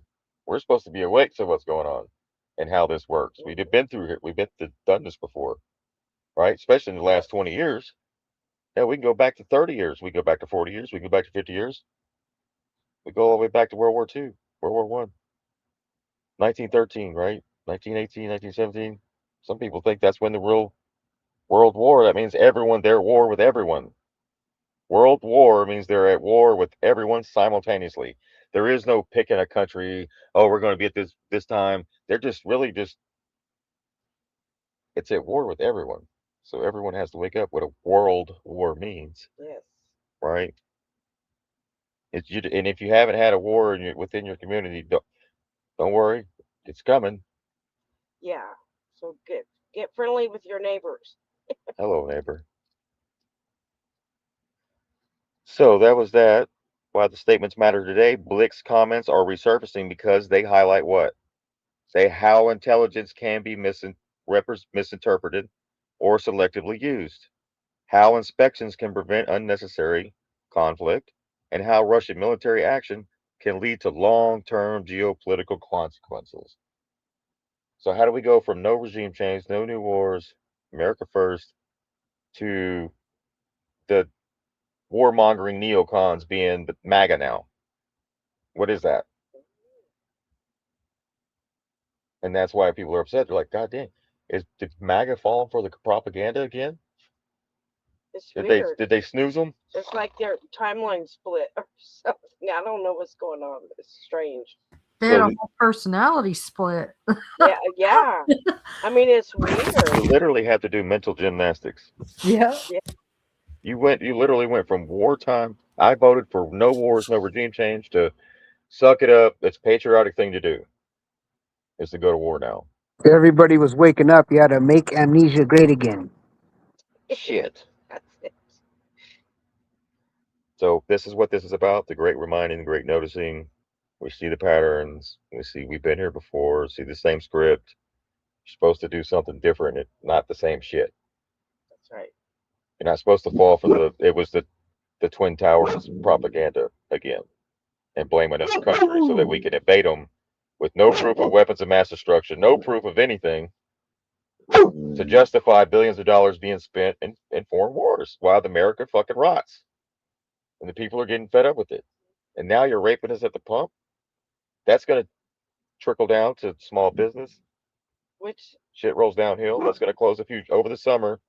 There's going to be a lot of people closing down. we get most of our gas, our oil from Canada. It's our largest supplier. So that doesn't make any sense. Excuse my dog. Right? So shitty intelligence, just like JFK was getting for the Cuban Missile Crisis. So here we are, and Trump's talking about Cuba. Cuba's next. Cuba. So why these statements matter today? Blix's. So the key takeaways. So we're going to talk about the key takeaways. UN inspectors found no active weapons of mass destruction programs in Iraq before the 2003 invasion. Blix believed a few more months of inspections would have, and the media should know this. The mainstream media is telling us, well, we need to pay more in gas because to keep Iran from getting a nuclear weapon. So now you got the media, mainstream media is supposed to know all this, that reported all this shit, should have learned, but they didn't. Why is the Fox and CNN going along with the programming? The same script over? Like, Because they're told to? Because they have no control over what they put out. That's right. They just read the scripts. They'll read whatever thing, anything. You never know what's going to come out of their mouth. These people aren't your friends. No. They're not informing you. They're conditioning you, brainwash you. MK Ultra, Mockingbird, CIA, military industrial complex media. When you realize the military controls the media, and the media is used to get you to okay the war, hello, what a marriage. Right. Hey, What a union. You got Sean Hannity. He's estimated to have $45 million, and people they'll okay that they'll okie doke that they're like, oh well, he does books, he goes on tours, $45 freaking million. People, Brett Baer, that little Superman guy, that's $20 million. Well, hold on, somebody's got a bad mic. Who's that? What? Cheating. No, not me. Who's making that noise? What? What's your microphone? Are you moving? No. What is that? I don't know. All right. Cheating. Yeah, no, my mic's off. Somebody's like really messing with the microphone right now. Yeah, my mic was off. I'll turn it off right now. Mine's on again now. Okay, go ahead. All right. So the Superman guy. Then Laura Ingraham, 15 million per year, with a net worth estimated in the tens of millions. All right. Greg Gutfeld, 7 million, worth 18 million. Jesse Waters, 5 million annually, with net worth of 10 million. Judge Janine is 3 million annually. She's only on for an hour, and then plus that show on whatever the other channel is they have. So an hour a day, really. 3 million annually for an hour, and 14 million net worth. So when I looked this up a long time ago, I'm like, son of a bitch, you know. That's a lot. Sean Yeah. Hannity's $250 million net worth. And Brett Baer used to be Epstein's neighbor. That's who Lutnick bought his house from. That's crazy. So that you wonder why Fox isn't reporting? Why did all the networks go straight to the Iran war? Why is that? They don't think for themselves. They don't report on their own reporting. They all get their shit from the same group. They don't make a damn which one you watch, right? Well, they're both owned by Vanguard and BlackRock, from what I hear. So Yep. Yeah. that's right. Same eagle.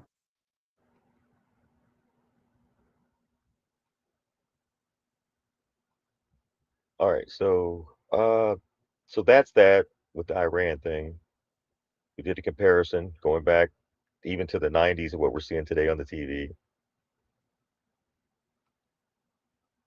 First of all, I want to congratulate you and the rest of the media on getting Obama elected. If your point is that... Did you hear that? I want to thank the media for getting Obama elected. Let me go back. Hold on. This is how they sway elections. First of all, I want to congratulate you and the rest of the media on getting Obama elected. If your point is that perhaps Barack Obama is in for a new world order, I think you are correct. Mr. Huxley has recently returned from a conference where the discussion focused on the development of new techniques by which to control and direct human behavior through the application of physical coercion, through the appeal of ideologies, through the manipulation of man's physical and social environment, and more recently through the techniques, the cruder techniques of psychological conditioning.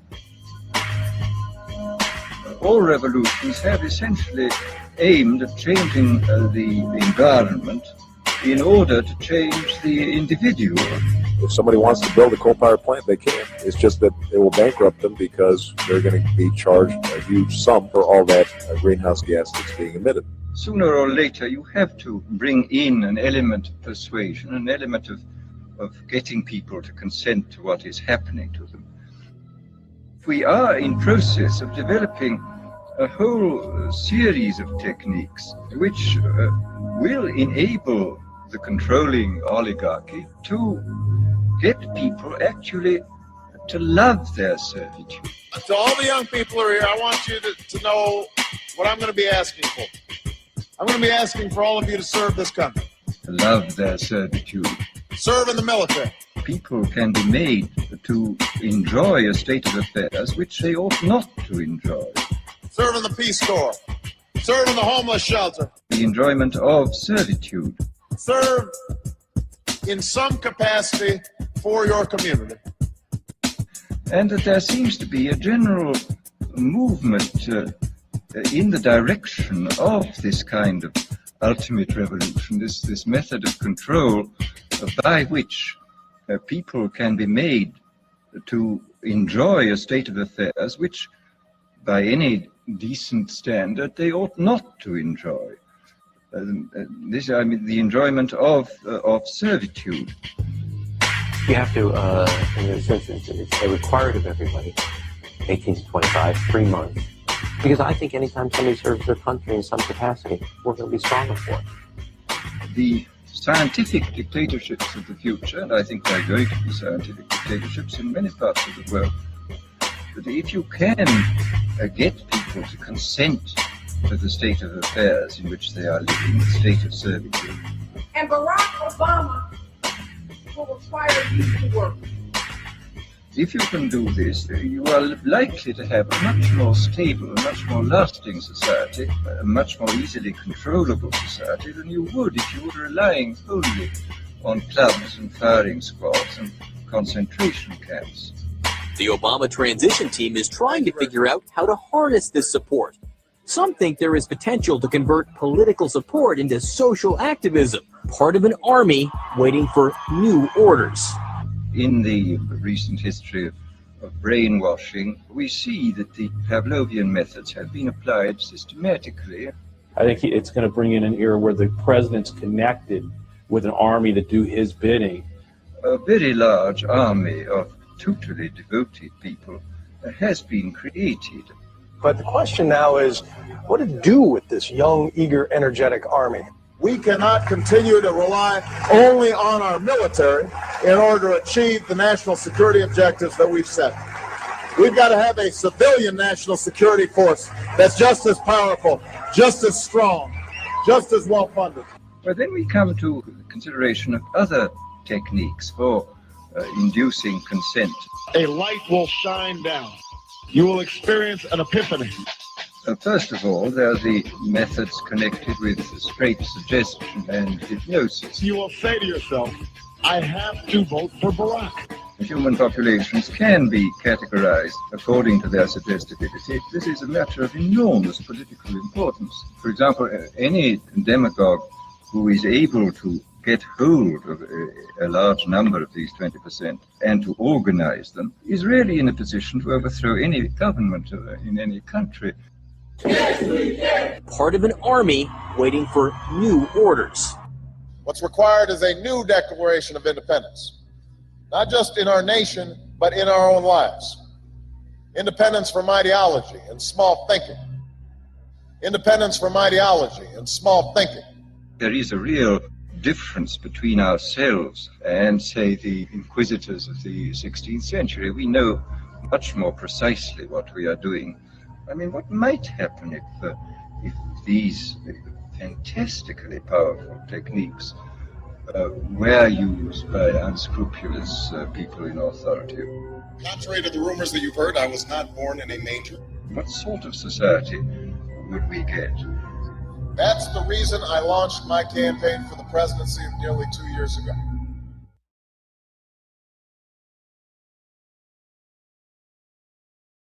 Controllable society, then you... Thanks. Same shit, different character in charge.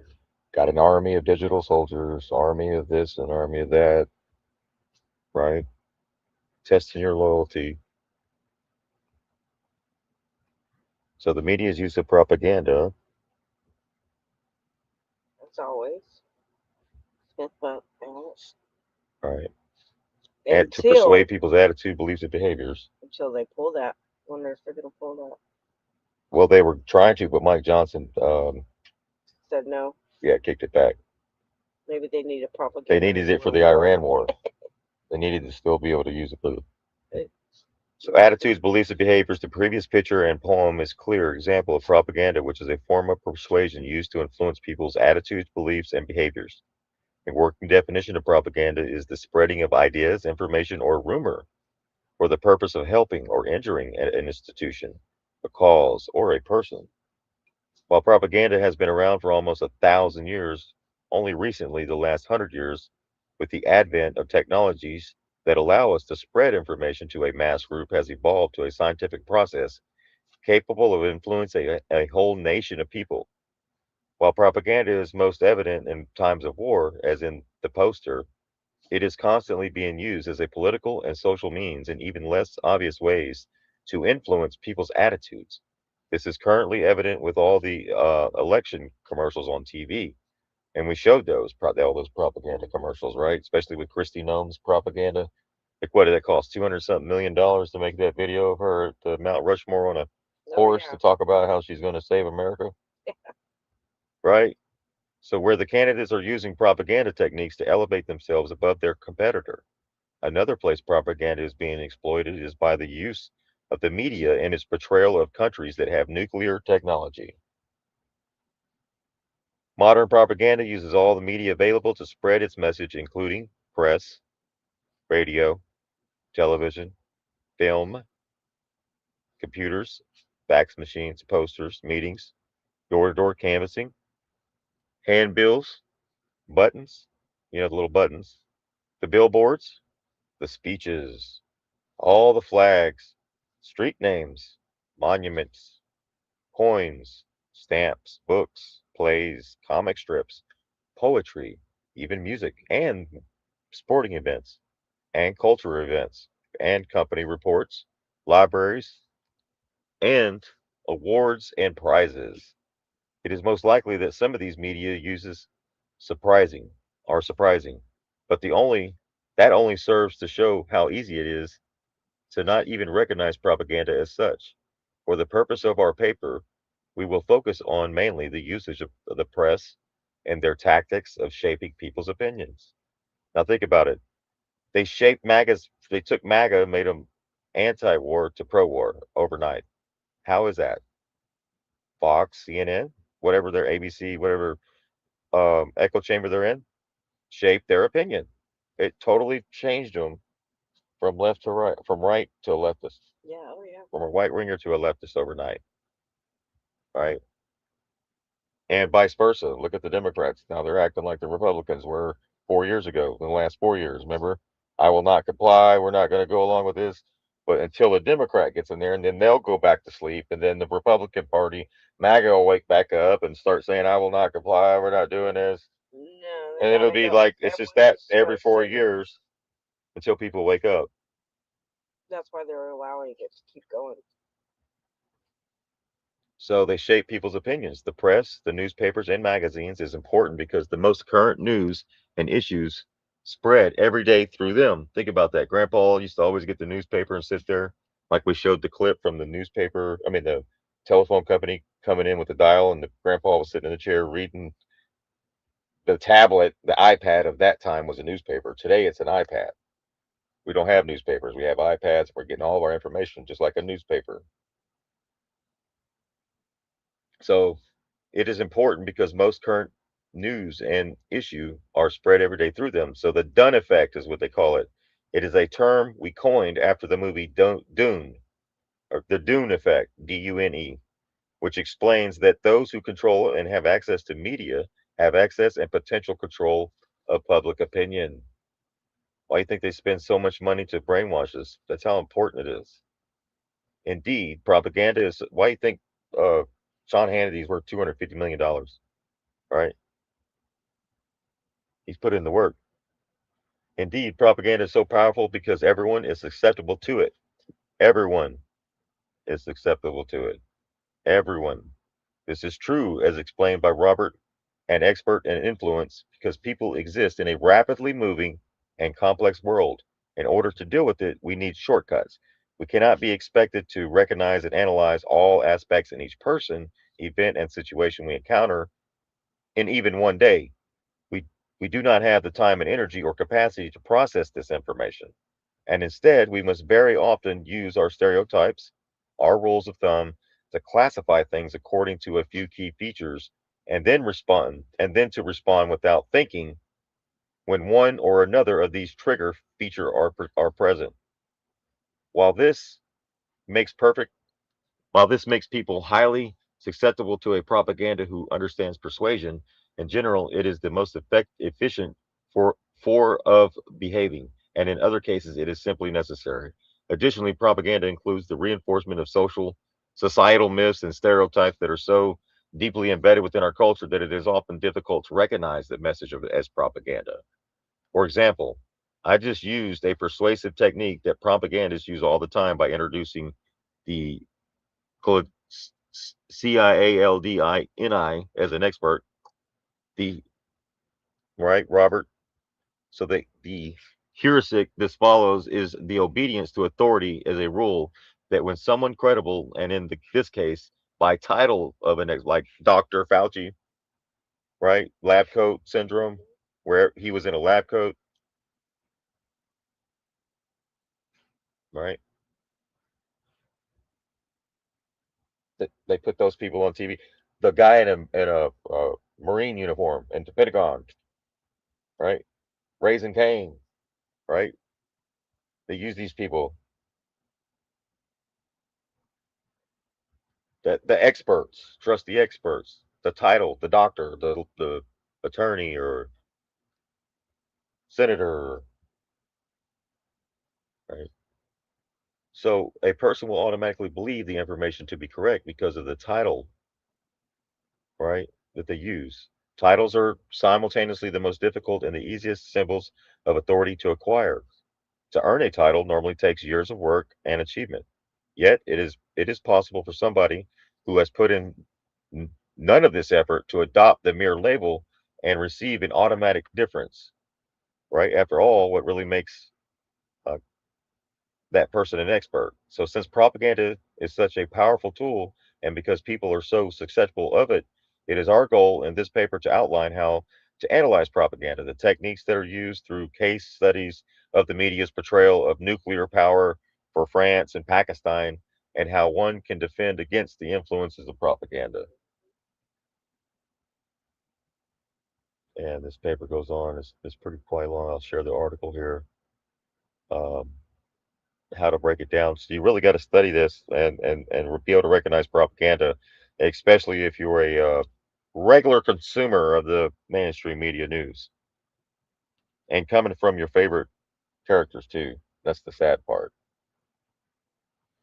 So we start talking about propaganda, then people start closing their ears. They don't want to hear it. They don't want to come to the realization that they're being brainwashed and their opinions are being shaped. Oh yeah. Completely programmed. It's harder to unlearn than it is to learn. You can go from peace to war to supporting war to back to supporting peace to back to supporting war, back to you can go back and forth. You'll flip flop because they say if you don't stand for something, you'll fall for everything.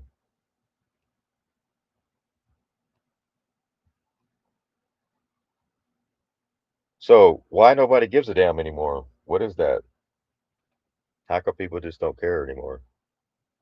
That's what this next video is going to talk about. When they hear things like human trafficking, women and children, Epstein, why does it just why do they just continue on? How can anyone continue on having that knowledge? Right? Some people come to the conclusion people just don't care anymore. They're desensitized. Right. A lot of people feel that the government and they know is their perpetrator, but they don't think they could do anything about it. Yeah, So that's true. they just go along with the flow, thinking, well, you know, what can I do? You know, well, man, a lot of us together can do a lot. If we did nothing, it would do something, right? That's it. Like if we all just stopped paying things, certain everything and stuff, we could make it happen. But people are just like, well, you know, that's what a lot of people say. They just go with the flow. They don't feel like they have a choice or a voice. There you go, a voice, which is what they've been lacking. But tacit compliance, so you just nod and keep going on. It's when you speak out is when mountains move. That's what it says in the Bible anyway, right? You had to tell the mountain to move in order for it to move. Perma Pastures Farm. Man, it's been a while since I did one of these, and I'll be honest with you, I guess I just haven't had it in me. I mean, with all the crazy stuff going on, it's not even the stuff that's had me in a weird place. It's the overwhelming apathy. Right here in the United States of Amnesia. I kid you not, that's been it.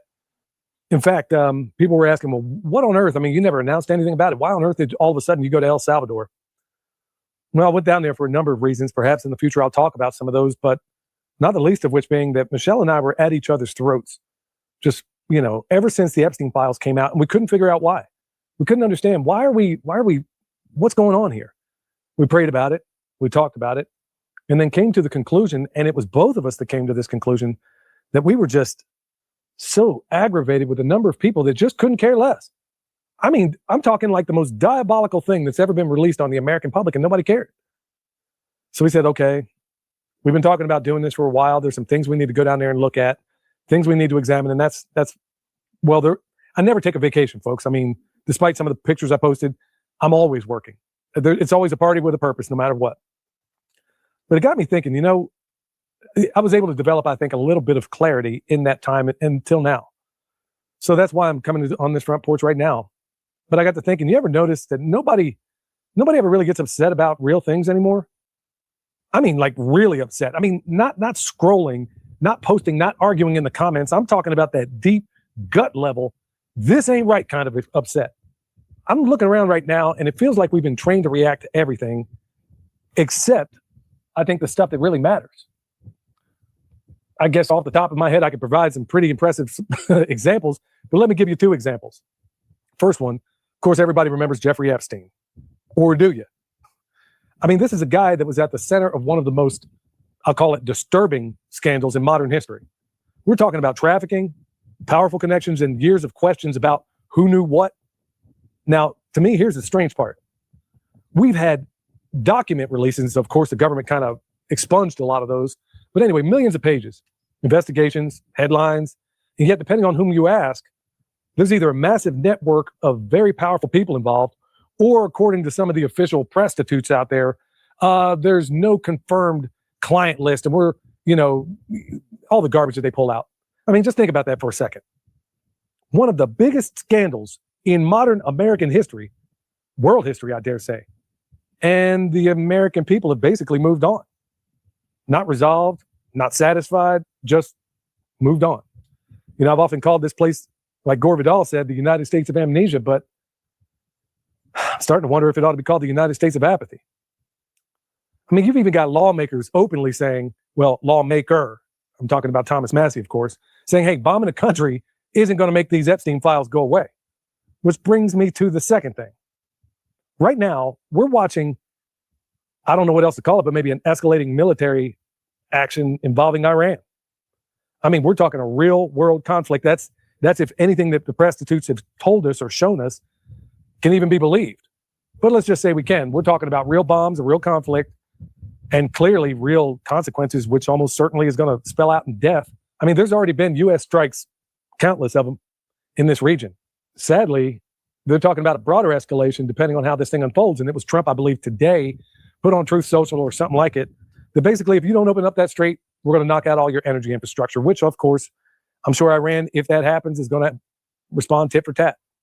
Of course, nobody talking about what that means to you and me, to rising gas prices. But the thing almost nobody's talking about, fertilizer prices, because I got news for you. Just about every single bit of fertilizer coming out of there is going to Europe. And a fair piece, coming here.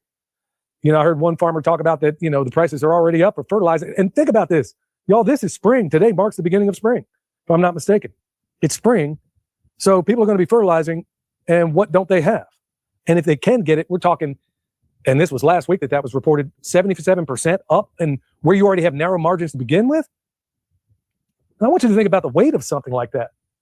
Now, it may not affect us right now, but you better believe in time it will. But anyway, we're talking about war, lives, global consequences that almost certainly will end in a whole lot of starvation out there.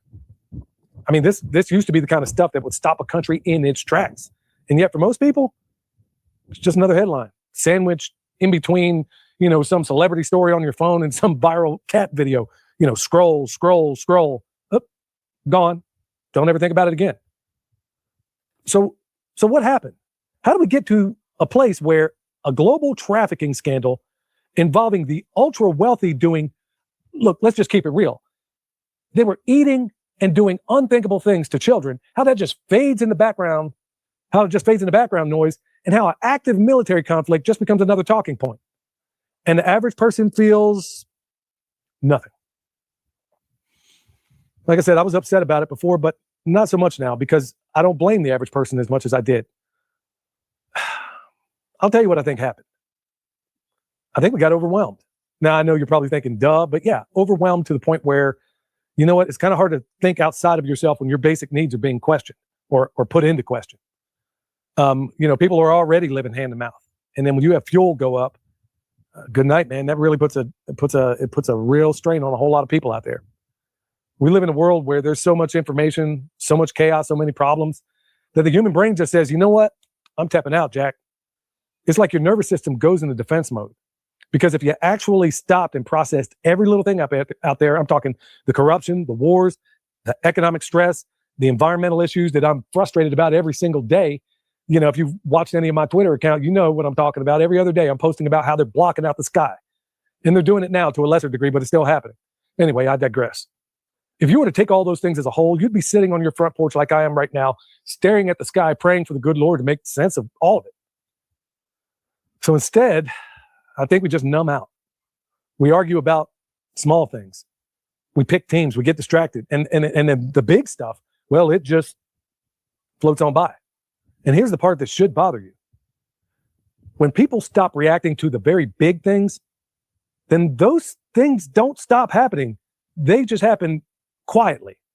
No pressure, no accountability, no real consequences, because outrage Real outrage is a form of pressure. And right now that pressure is gone. Now, don't get me wrong. I'm not saying that people don't care at all, although there are a great many that couldn't care less. And frankly, I've run into far too many of those people. There are folks paying attention, some like yourself and myself. I mean, there are actually a few journalists out there doing the digging. And there's at least one lawmaker in Congress asking questions, Massey. And there are citizens who still want answers, and I'm one of them. But the collective focus, man, it's fractured. I mean, it's like trying to shine a flashlight, but the beam is scattered into 1,000 different directions, and you can't really focus on anything. So here's the question I think I want to leave you with. Have we lost the ability to focus on what actually matters, or have we been conditioned to ignore it? Because if you can't keep people distracted, divided, and let's just be honest, emotionally exhausted, you don't really have to hide anything if you're one of the powers that shouldn't be. Think about it. It'll hide itself. And maybe the real issue isn't whether there's a list, a war, or a scandal. Maybe the real issue is this. We've become a society that reacts instantly, but forgets equally as fast. I guess when we get down to brass tacks, I suppose if everything shocks you, then nothing really shocks you. And in the end, that might be the biggest problem of all. No matter what your excuse, I mean, most people just simply have checked out and they don't care. I hope you're not one of them, because I got a feeling that things might just get pretty real coming up soon. Anyway, I beat that dead horse enough. I want to thank everybody, and I want to, oh, and by the way, all the people that are. All right, there we go. Can you relate? So they talked a lot about, for 4 years, about transgender in sports, right? And you look at the numbers, and there was like less than 10 people in college sports that were transgender out of 500 to 600,000 athletes. And then we look at the numbers of children that are being abused in Utah, like I just showed you on the screen there. Where is it at? Let me put it back up here. 2 in 7 children, Jenny said this. Utah has 2 in 7 children are sexually abused. It's terrible here. Now think about that. Thousands upon thousands upon thousands of children versus 9 transgender in sports. You tell me which one was the real issue and why the media went with the transgender in sports for Psyops. And why did that lady that was involved in that, the athlete, already get a bill passed for that? But yet we're still sitting here dealing with Utah has 2 in 7 children that are sexually abused. It's terrible. Right. So remember when I said the UN was getting involved? Mm-hmm. So the independent UN human rights experts, not the UN staff, but the one appointed under the Human Rights Council, reviewed the large-scale documents released and stated the files show disturbing and credible evidence of global criminal enterprise involving sex exploitation and trafficking of women and girls, potential crimes including sexual slavery, torture, enforced disappearance, reproductive violence, and femicide. A pattern of misogyny, racism, corruption, and dehumanization. So now the U.S. Department of Justice has been releasing tens of thousands of Epstein-related documents, through many are heavily redacted. The UN says they are urging the U.S. and other governments to release the files without unnecessary redactions, ensure independent investigations, and protect and support the victims. Hold all perpetrators accountable, regardless of status. So that's just the latest update. So they're telling them to release it all now. All right. Because they still have a bunch redacted.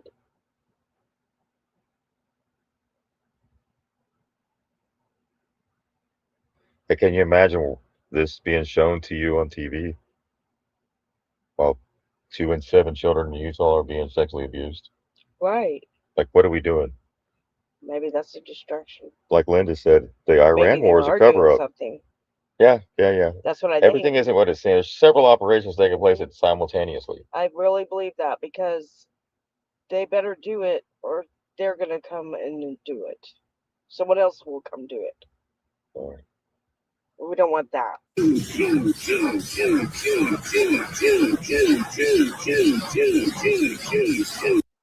The hell was that? Choo choo choo. That's the sound that the rockets make when they launch. All right, so what you see on the screen here is an episode called from, what's this called? It's from the Twilight Zone. It's called The Shelter. All right, so we're talking about going into bunkers and what that does to people. And we just seen the guy going down in the bunker to collect his rent Yeah. and then leave. Now I don't know if is that the full one?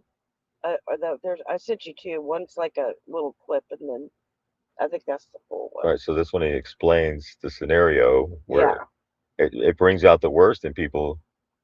And then come to find out it was all fake, it just a drill, and then they all showed their true colors Yeah. of who they really were Yeah. So as human beings. So but you see that don't do online. that. We see that online with all of a sudden all these people that voted for peace and no regime change are now cheering on war. It's like it brings out the ugly. Like, wait, I thought we were all for peace, but apparently not. Well, because So it exposed people's true colors. And it's weird because all the ones that hated Trump the first term love him this term, which doesn't make any sense. Right. Yeah, isn't that funny?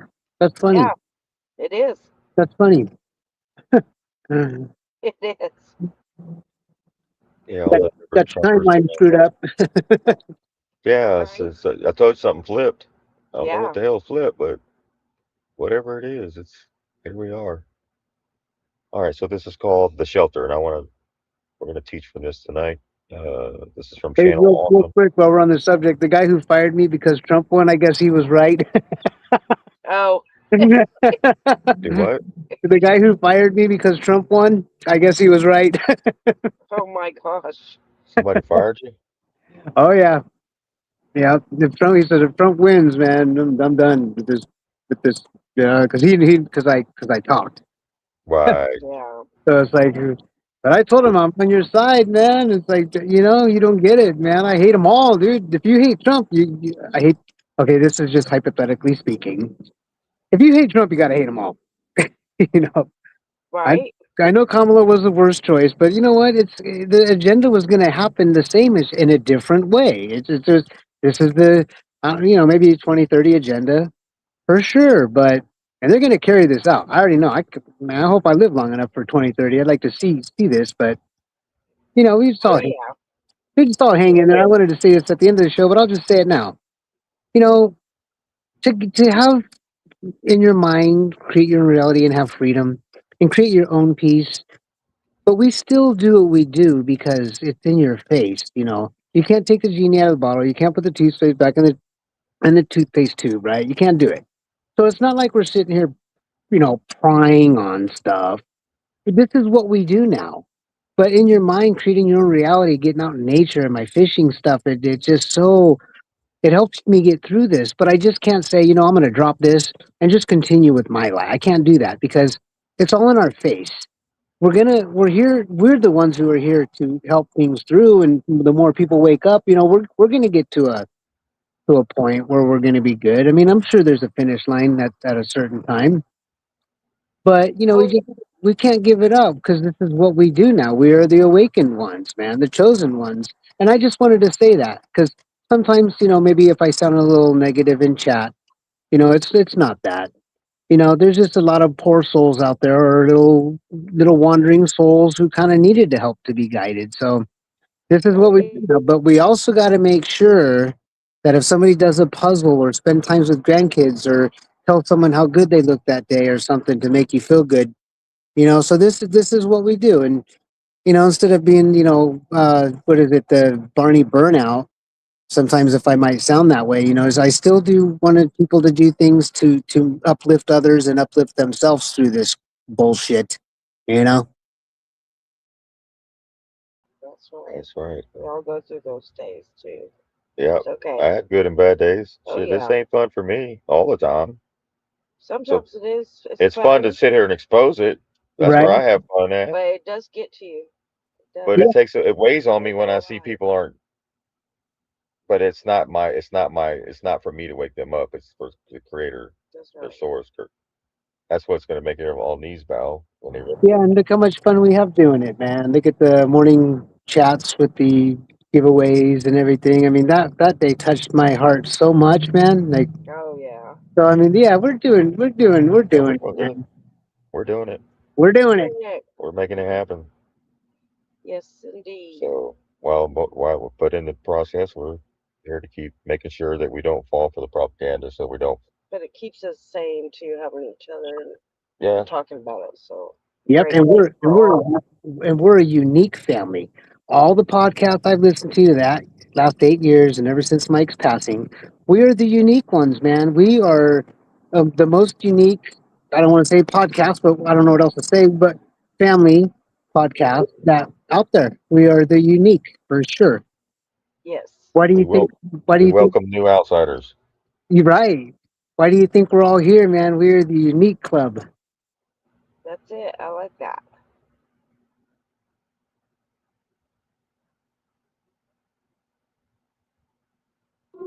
All right, so here we go with this. Keep coming back. It works. It works. It works. That's right. So this is a shelter. All right, this is a unique episode of the Twilight Zone because it has no alien monsters or supernatural threat right here. Right, but still leaves you with that uneasy feeling. So we're going to talk about it real quick, but it's going to probably show what we're dealing with today in society.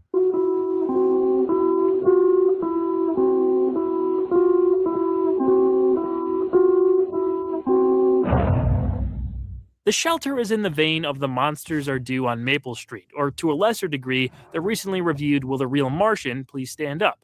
Rod seemed to really enjoy writing stories that put his characters in a situation which could have friends, neighbors, or good-natured people in general turn on each other if their survival was being threatened. Maybe enjoyed is the wrong word, but it's obvious he had an inner need to show man at his weakest to warn us about what could happen. There's no alien, monster, or supernatural threat in the shelter. Its message is more straightforward. While that can be a detriment to a sci-fi leaning show, I thought this story in particular worked because it was so grounded. It's something that could have happened then, and let's be honest, can still happen now. That's what makes it so chilling. Dr. Bill Stockton is being honored at a pleasant neighborhood birthday dinner with his friends and family in attendance. However, the mood swiftly changes when a warning from the civil defense authorities suggests dangerous unidentified objects are flying toward the area. Anyone listening should stock up on food and water and head to a bomb shelter if they have one.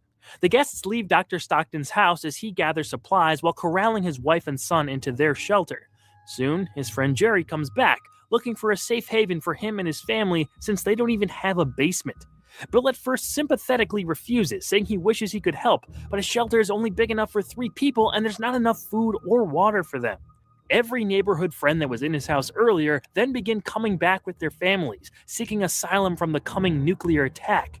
Their nervous demeanors quickly turn to desperation, panic, and anger as the Stocktons are locked inside their shelter with the whole block demanding entry. This was Lamont Johnson's first episode to air. He went on to direct 7 more, making him one of the more prolific directors in the show's history. I thought this was a great start. It's one of those that has gotten better with age, in my opinion. Johnson didn't seem to feel the same way, though. In Mark Zickery's The Twilight Zone companion book, he admits he wasn't a huge fan of Rod Serling's script. Quote, "That was Rod in one of his messianic moods. It was too uptight with his own self-righteousness, I think.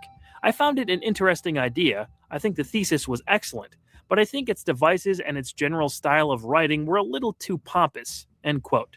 Kind of harsh words there. From conversations with other Twilight Zone fans and checking some of the chatter online, The Shelter is regarded as one of the better episodes of the series. I'm definitely on that side of the fence. I really love it. I'd even go as far as to say it's better than The Monsters Are Due on Maple Street. And if you've seen my review, that may not be a surprise. But I think The Shelter is a much more believable progression into Panic, where the characters not only desperately try to force Stockton's door down, but say horrible things to each other. They're lashing out in what they think are the last moments of their lives, with potential salvation 8 inches of steel away. That's the way it is when the foreigners come over here. Pushy, grabby, semi-Americans. Nobody cares what you think, you or your kind. I think the first order of business is to get you out of here. Racism, tribalism, superiority complexes, they all rear their ugly heads. Actually, this reminds me of something some crazy guy once said. In their last moments, people show you who they really are. What's really scary is that those sentiments can spread in such a... All right, did y'all hear that? Yep. Let's play that again real quick, because this is the important part. This is what we're really, the point of sharing this whole video and what we're witnessing today. People showing their, when they think it's the last moments or last days or end times, they show their ugly sides, right? No humanity, no empathy. Some might not, but some. Every man for some himself. think of themselves only. Right. So he's going to he had to literally shut the door to this shelter and leave them out there to die. And then nothing happened. And then he had to come out and face them. And that was the destruction of their friendships, because they all used to have dinner together, hang out, et cetera, until this happened. And then it showed all their, like they even turned on the guy that was an immigrant, right? And that's kind of what they got us doing now, talking, like blaming everything on the immigrants in the southern border and yada, yada, yada. They think are the last moments of their lives, with potential salvation 8 inches of steel away. That's the way it is when the foreigners come over here. Pushy, grabby, semi-Americans. Nobody cares what you think, you or your kind. I think the first order of business is to get you out of here. Racism, tribalism, superiority complexes, they all rear their ugly heads. Actually, this reminds me of something some crazy guy once said. In their last moments, people show you who they really are. What's really scary is that those sentiments can spread in such a setting. There were no big leaps here. What's really scary is that those sentiments can spread in such a... Moments, people show you who they really are. In their last moments, people show you who they really are. What's really scary is that those sentiments can spread in such a setting. There were no big leaps here. You can empathize with these families trying to survive. They're about to die, and their friend, no matter how logical his argument is essentially dooming them. But Serling's point here is that if we don't have some measure of rationality among each other or someone to keep the rest of us calm in these predicaments, the worst of us can and will take over from the inside out. The absence of a strong good guy presence, if you want to call it that, was intentional. Jerry, and maybe Marty, who eventually agrees to listen to reason, sort of fits some of those attributes, but he's not a saint either. I just think it wouldn't have hurt to throw a Steve-type character from Maple Street in there. There are good, selfless examples to follow under pressure, but that wasn't the main idea of the shelter. As Rod said on screen, what you're about to watch is a nightmare. The acting from this cast sells the whole scenario. Without how good most of these actors were, this could have been a hokey misfire. While I think he's sort of the weak link, Larry Gates has a few good scenes as Dr. Stockton, but his wife, Grace, played by Peggy Stewart, had maybe the best performance in the episode. Bill, why is it so necessary to survive? What's the good of it? When Joseph Bernard as Marty brings up Bill's status as a doctor, it recontextualizes the dilemma in one of the most compelling scenes. I feel sorry for you then, Bill. I really do. You probably will survive, but you'll have blood on your hands. You're a doctor! You're supposed to help people! Bill! Who can forget Grandpa Joe himself, Jack Albertson, showing up as Jerry? He's not bad. This isn't his fault, but whenever the guy talks, I think he's about to yell at Willy Wonka. You're acting like a mob, and a mob doesn't have any brains. You're proving it by what you're doing. You're an inhuman monster! I said good day! Albertson would be back for one more episode in Season 4. Speaking of returning actors, Sandy Kenyon made his second of 3 appearances. He had a very recognizable face, so it was good to see him and his range pop in here. Joe Helton, Mary Gregory, and John McLeam were also in multiple Zone episodes. The neighborhood families start giving in to their darkest impulses as tribalism, fear, and madness spread among them. They become a small mob, carry a battering ram into Stockton's basement, and force open the shelter door. Just as it's breached, an announcement comes across the radio saying the president has declared the flying objects harmless satellites. The threat is over.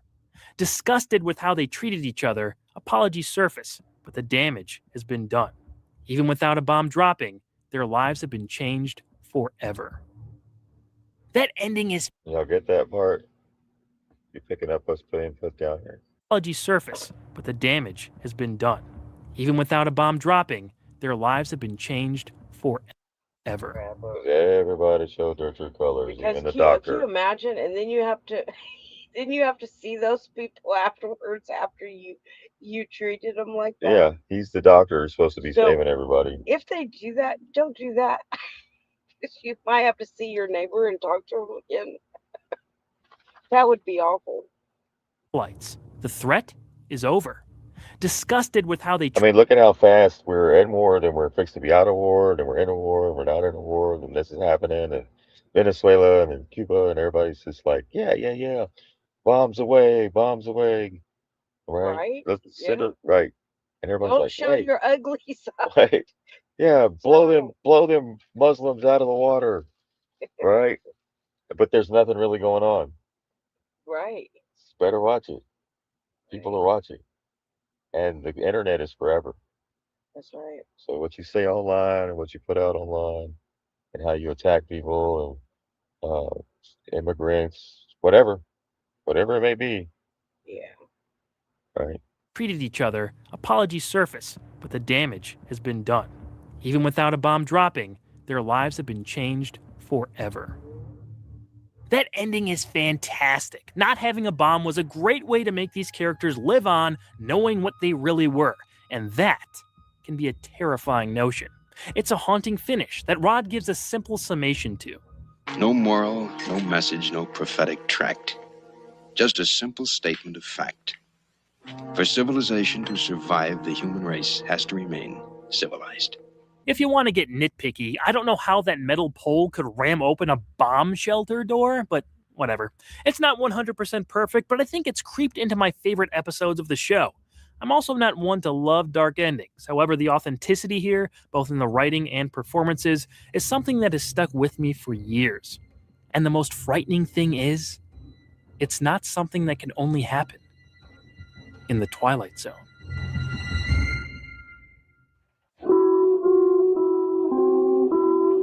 There we go, right?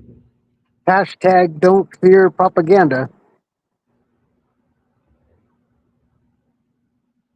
Well, that's the kind of thing that could happen with if the gas rationing thing happened. I don't see how that could.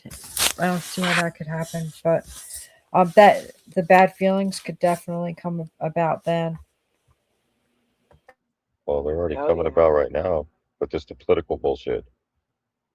Left versus right. Right. Look at them. They're bashing each other and they need each other.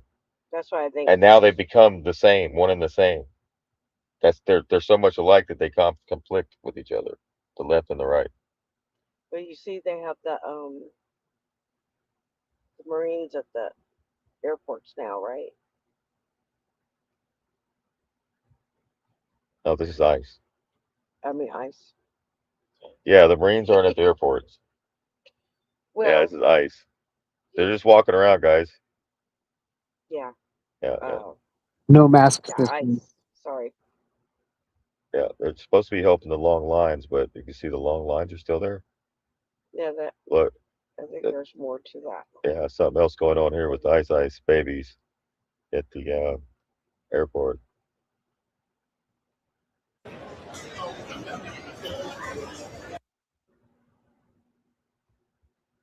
All right, so that's the airports. Here's the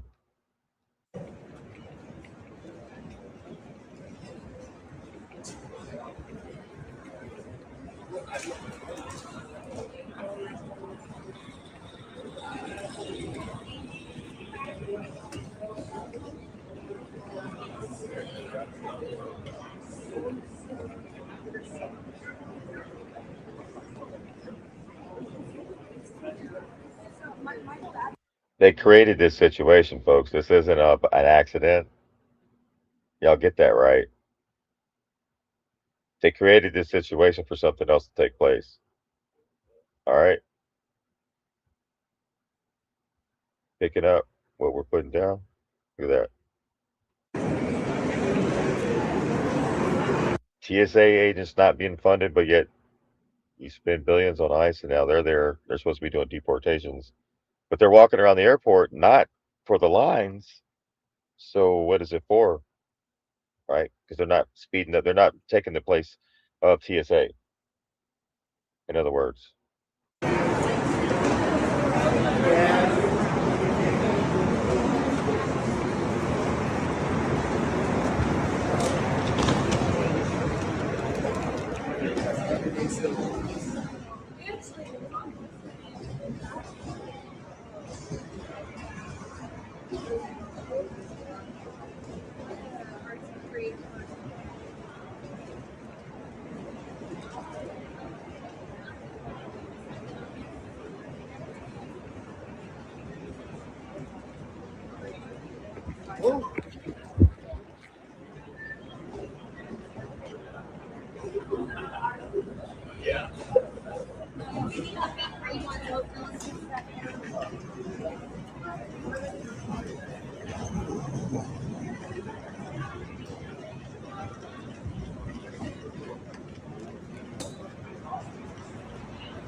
I'm so glad I don't fly. What a big waste of time. Well, they make it so. It used to not be like that. They need to go back to what it used to What, be. before 9/11? Well, you just threw your suitcase on there and that's it. Yeah. There You was got, no. you know, you just got in there and it was like quick. Hell, back in the 70s, 80s, and 90s, they did it no problem. Yeah.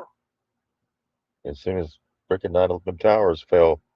I mean, you didn't get patted down. You didn't have they didn't have all the machines you walked through. Yeah, it was just. I mean, shoot, you could smoke on the plane too. Remember that? Hell yeah. I flew once when I was 11 to Vegas, to Reno, and me and my brother were allowed to go on the cockpit.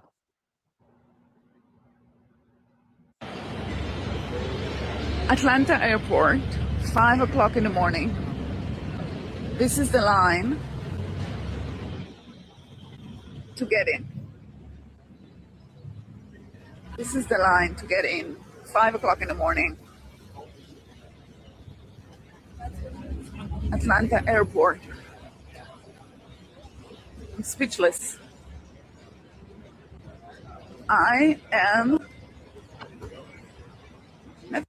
Oh, if you're a senator, when you walk in the airport, you get straight onto the aircraft. You don't have to wait in this line. And they're the one that created this problem. I got a video of a senator being escorted right into the airport, straight through all the gates. And it's the people that have to sit in here like cattle, not the politicians. I'm speechless, but I am now. Yay, right?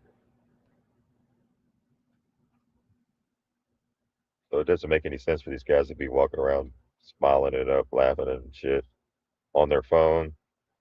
It doesn't make any sense, does it? Why is he on his phone? Yeah, I sent you something on that the ICE thing too. So he's just on his phone.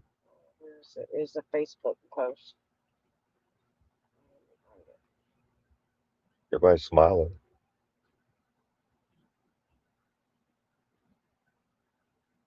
They don't even know what to do. Here, I'm sending it to They you. don't even have any direction.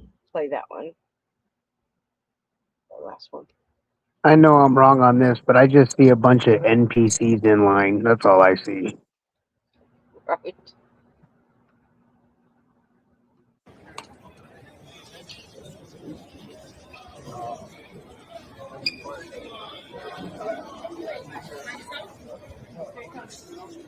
In time. Okay. Go to Terminal 8. I'll make sure you don't come back again. Go. Sir, Terminal 8. Terminal 8.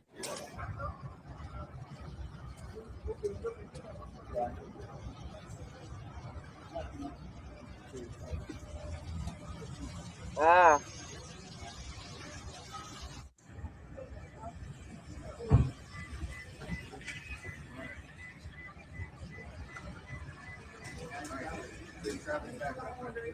Looks like they're getting on a ride at Disneyland. Yep.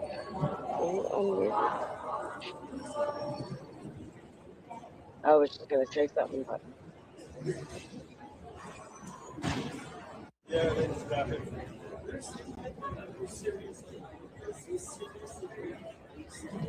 Yeah, they're right there. I just realized that the last three letters of police spells ice. I don't know why they got the police on there because they're not the right. police. Someone said I think it could be the UN. ICE could be the UN because there was IDF ICE and there was other ICE from other countries. So UN sounds like the UN Right. is ICE.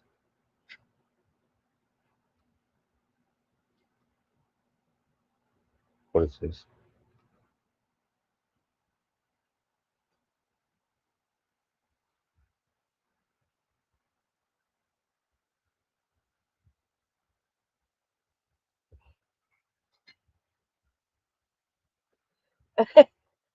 Did you read what? No, not that one. That's not the one, but that Oh. was. Oh. Uh, Sorry, I was like, well, hell, he got a good No, idea. it was He for bypassed the Kelly. line and everything. She said, dang Golden Dome, like the paragliders over at the Iron Dome got through. Oh yeah, Yeah. here comes the That paraglider. was Israel, funny. yeah. No, but he was like, he got smart. He's like, I ain't waiting in that line. I'm gonna take my own shit. I'm gonna fly over the airport, bypass the line, and loading up on air tin can, right? Yeah, it's the last one after that. So paragliders. Yeah. Workers will be replaced with ICE agents. Just think about that for a moment. So now ICE can deport you just like this. This was no mistake, no accident. This is all a part of the bigger plan. Everything is about control, control, control. Watch. This video is about to get a little dark and a little deep. Stay with me. The system is trying to track everything you do. That's why they want your ID or your real ID. When they ask for your real ID, they're trying to say that you're fake. When you look at the USA map, you see borderlines in countries. No, these are really districts. You are supposed to stay in your district. If you was born in Pennsylvania, New York, Chicago, that is your district. They put us in the red circle. You better not leave. This has everything to do with our birth certificate. If you was born in a certain district, you should stay there. District is strict ID. But hey, don't worry about it. We don't want to leave. We want to stay. This is just the American dream, right? The problem is people forgot how to think because the TVs and the cell phones started thinking for us. This is nothing but an experiment. In 4 years, things will look pretty different because Agenda 2030 is coming. Just think about it. They had the money to pay ICE workers, but they couldn't pay TSA workers. Pretty soon, TSA won't be at the airport and ICE won't be at the airport. It will just be AI scanning our face. Everything will be smart cities controlled by artificial intelligence. Yes, controlled by AI. TSA workers will be replaced with ICE agents. Just think about that for a moment. So now ICE can deport you just like this. This was no mistake, no accident. This is all a part of the bigger plan. Everything is about control, control, control. Watch. This video is. That's it. All right. Think about it. They create the problem, so they come up with a solution. Right, but if the ICE is the UN, and then what I just read about the UN, then that would make sense, right? Yeah, that's true. The more in the parking lots, the more I see these portable cameras. I showed you guys that one time that announces that we're at the Stater Brothers parking lot. We're recording for your safety. They're scanning everybody, and Well, yeah. they're popping up more and more everywhere in the cities around me. Well, think about it. We still have bad people here, right? We still have a lot, but yeah, like Liz said, I don't think it will get that far. I don't either. I really don't. And maybe some people will go into it. Maybe that needs to. I don't know. Like bad people do harm to kids, trafficking. Let's pray that's the case. We love Elvis. Do you hear that? What was that? We love Elvis, he We said. love Elvis. What was that? We love Elvis, he said. What's Elvis? I mean Trump doing in Graceland. Anybody tell me? Right? What is this?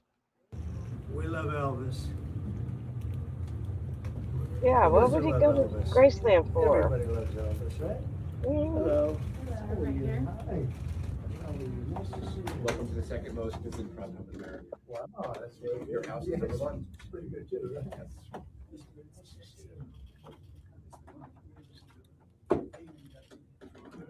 Oh, very good. That's right. We gave Elvis the highest award. Congressional Medal of Honor. Great. Nice to see you, brother. Hi, I'm Sharon too, and I'm going to be your tour guide today. Very good. Yes. Wow, weird. Yeah.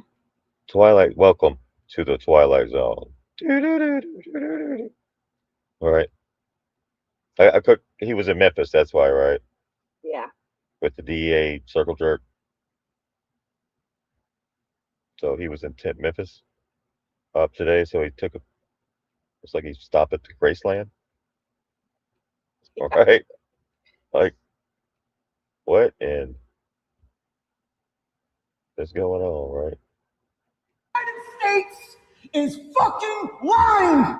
I think this whole administration has completely lost their fucking mind. And I think we're all gonna die. Oh my gosh. That's some people for real. Right. Yeah, I could get you there, right? A little crazy. But that's all we got for tonight. Anything else? Yeah, real quick. Somebody posted on the wall in Telegram with Trump, and it was a stained glass peacock. And then the last video you showed, there was stained glass over his head. So let's just have a fun thing. Let's start paying attention to Trump and the stained glass. The stained glass windows, like I pulled something up, they sparkle and shine when the sun is out. When the darkness sets in, their beauty is revealed only if there is light from within. So I was just pulled up a little thing on stained glass. So let's just keep an eye on that. Let's keep an eye with Trump and the stained glass. Like you can Google like stained glass peacock, see what it Well, means. that was Elvis. Yep. Elvis's stained glass peacock. Okay. Yeah, and then there was the P over that window too. Yeah, Yep. Presley. Yeah, he also I did that thing on all his different outfits, and one of his outfits he has a peacock. I'm a little peacock, short and stout. That's Teapot. Oh, That was peacock. Yeah, let's have fun with how many stained glass we see with Trump. Try to figure stuff out. so I got this one last clip here, but because we're talking about the airports, but I'm only going to play a couple seconds here because she's going to tell you something real funny. This language comes from COVID, called the new normal. So what you're seeing in the airports is going to be the new normal. Right. Watch this. Are expected to get some help from ICE officers at airports across the country, including in Atlanta today, as those long lines continue because of the partial federal shutdown. Atlanta News First reporter Mary Kate Hamilton is live at Hartsfield-Jackson Atlanta International Airport. And Mary Kate, is it any better today than it was over the weekend? Well, it's not, Rick. I wish I could say that it was, but really it's the new normal here. You can see lines still. Oh, where did we hear this language before, right? It's the new normal, guys. Rick, I wish I could say that it was, but really it's the new normal here. You can see lines still. There you go. Getting ready to wind up the new normal. Incredibly long. The airport is still congested, and this just in, right around 5:15, we were making our way through the airport and we were able to see ICE agents and Homeland Security investigations officers having a meeting with Atlanta police before they were deployed in to the security lines to help. I was just gonna say, Elvis's peacock suit Mhm. was one of his most expensive designs. The symbolic roots of a peacock is Persian an Indian royalty, early Christian symbol of immortality, and global association with beauty and pride. That's what the peacock symbolizes. I think it was this one. Yeah. Is that the one? Yeah, that's the one I posted. That's it. That's, well, you can't really see that one very good. But yeah, there's like a big peacock on the back side. But yeah, all of his suits have meaning to them. Trump liked the white suits too. Yeah. There it is.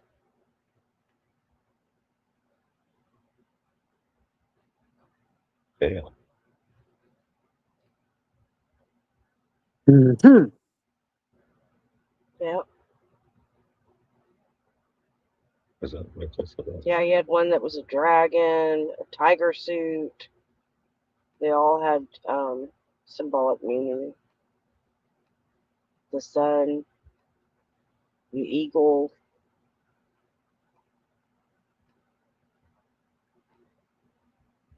That's it. So the moral of the story ended. As far as the oil prices, people just need to stop panicking. It's worth it to prevent Iran from having a nuclear weapon. So if I have to pay a little bit more for gas, I'll do that. You got it. All right. So there's a new Psyop. And we'll close with that. If you got to pay a little bit more to keep Iran from getting a nuke, so be it. Kind of weird statements to be making. We're out. Have a good one. Hayden, you still alive? Yeah, good night, everybody. Good night, everyone.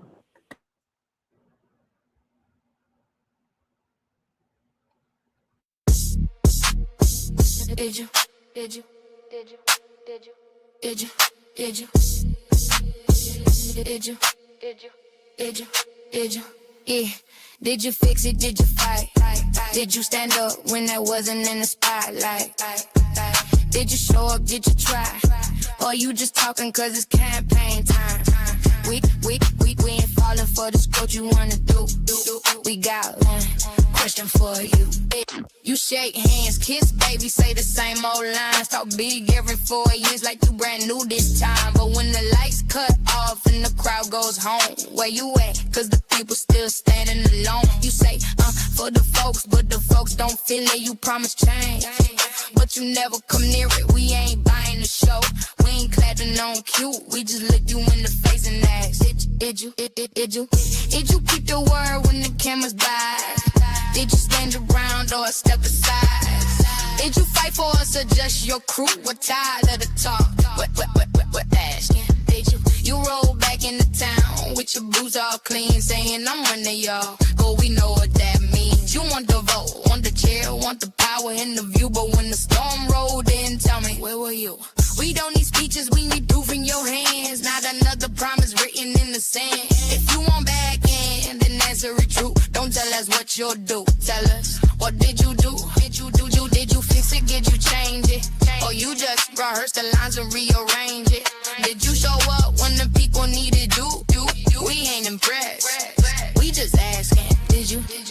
Every season you return with the same routine. New slogan, new logo, same old scheme. You talk loud about the future like you built something new, but the past the lasting questions you never got through. We don't want the handshake, don't want the show, don't want the stage, kitchen table, and the TV glow. You want the vote, then prove what's true. Don't campaign on dreams.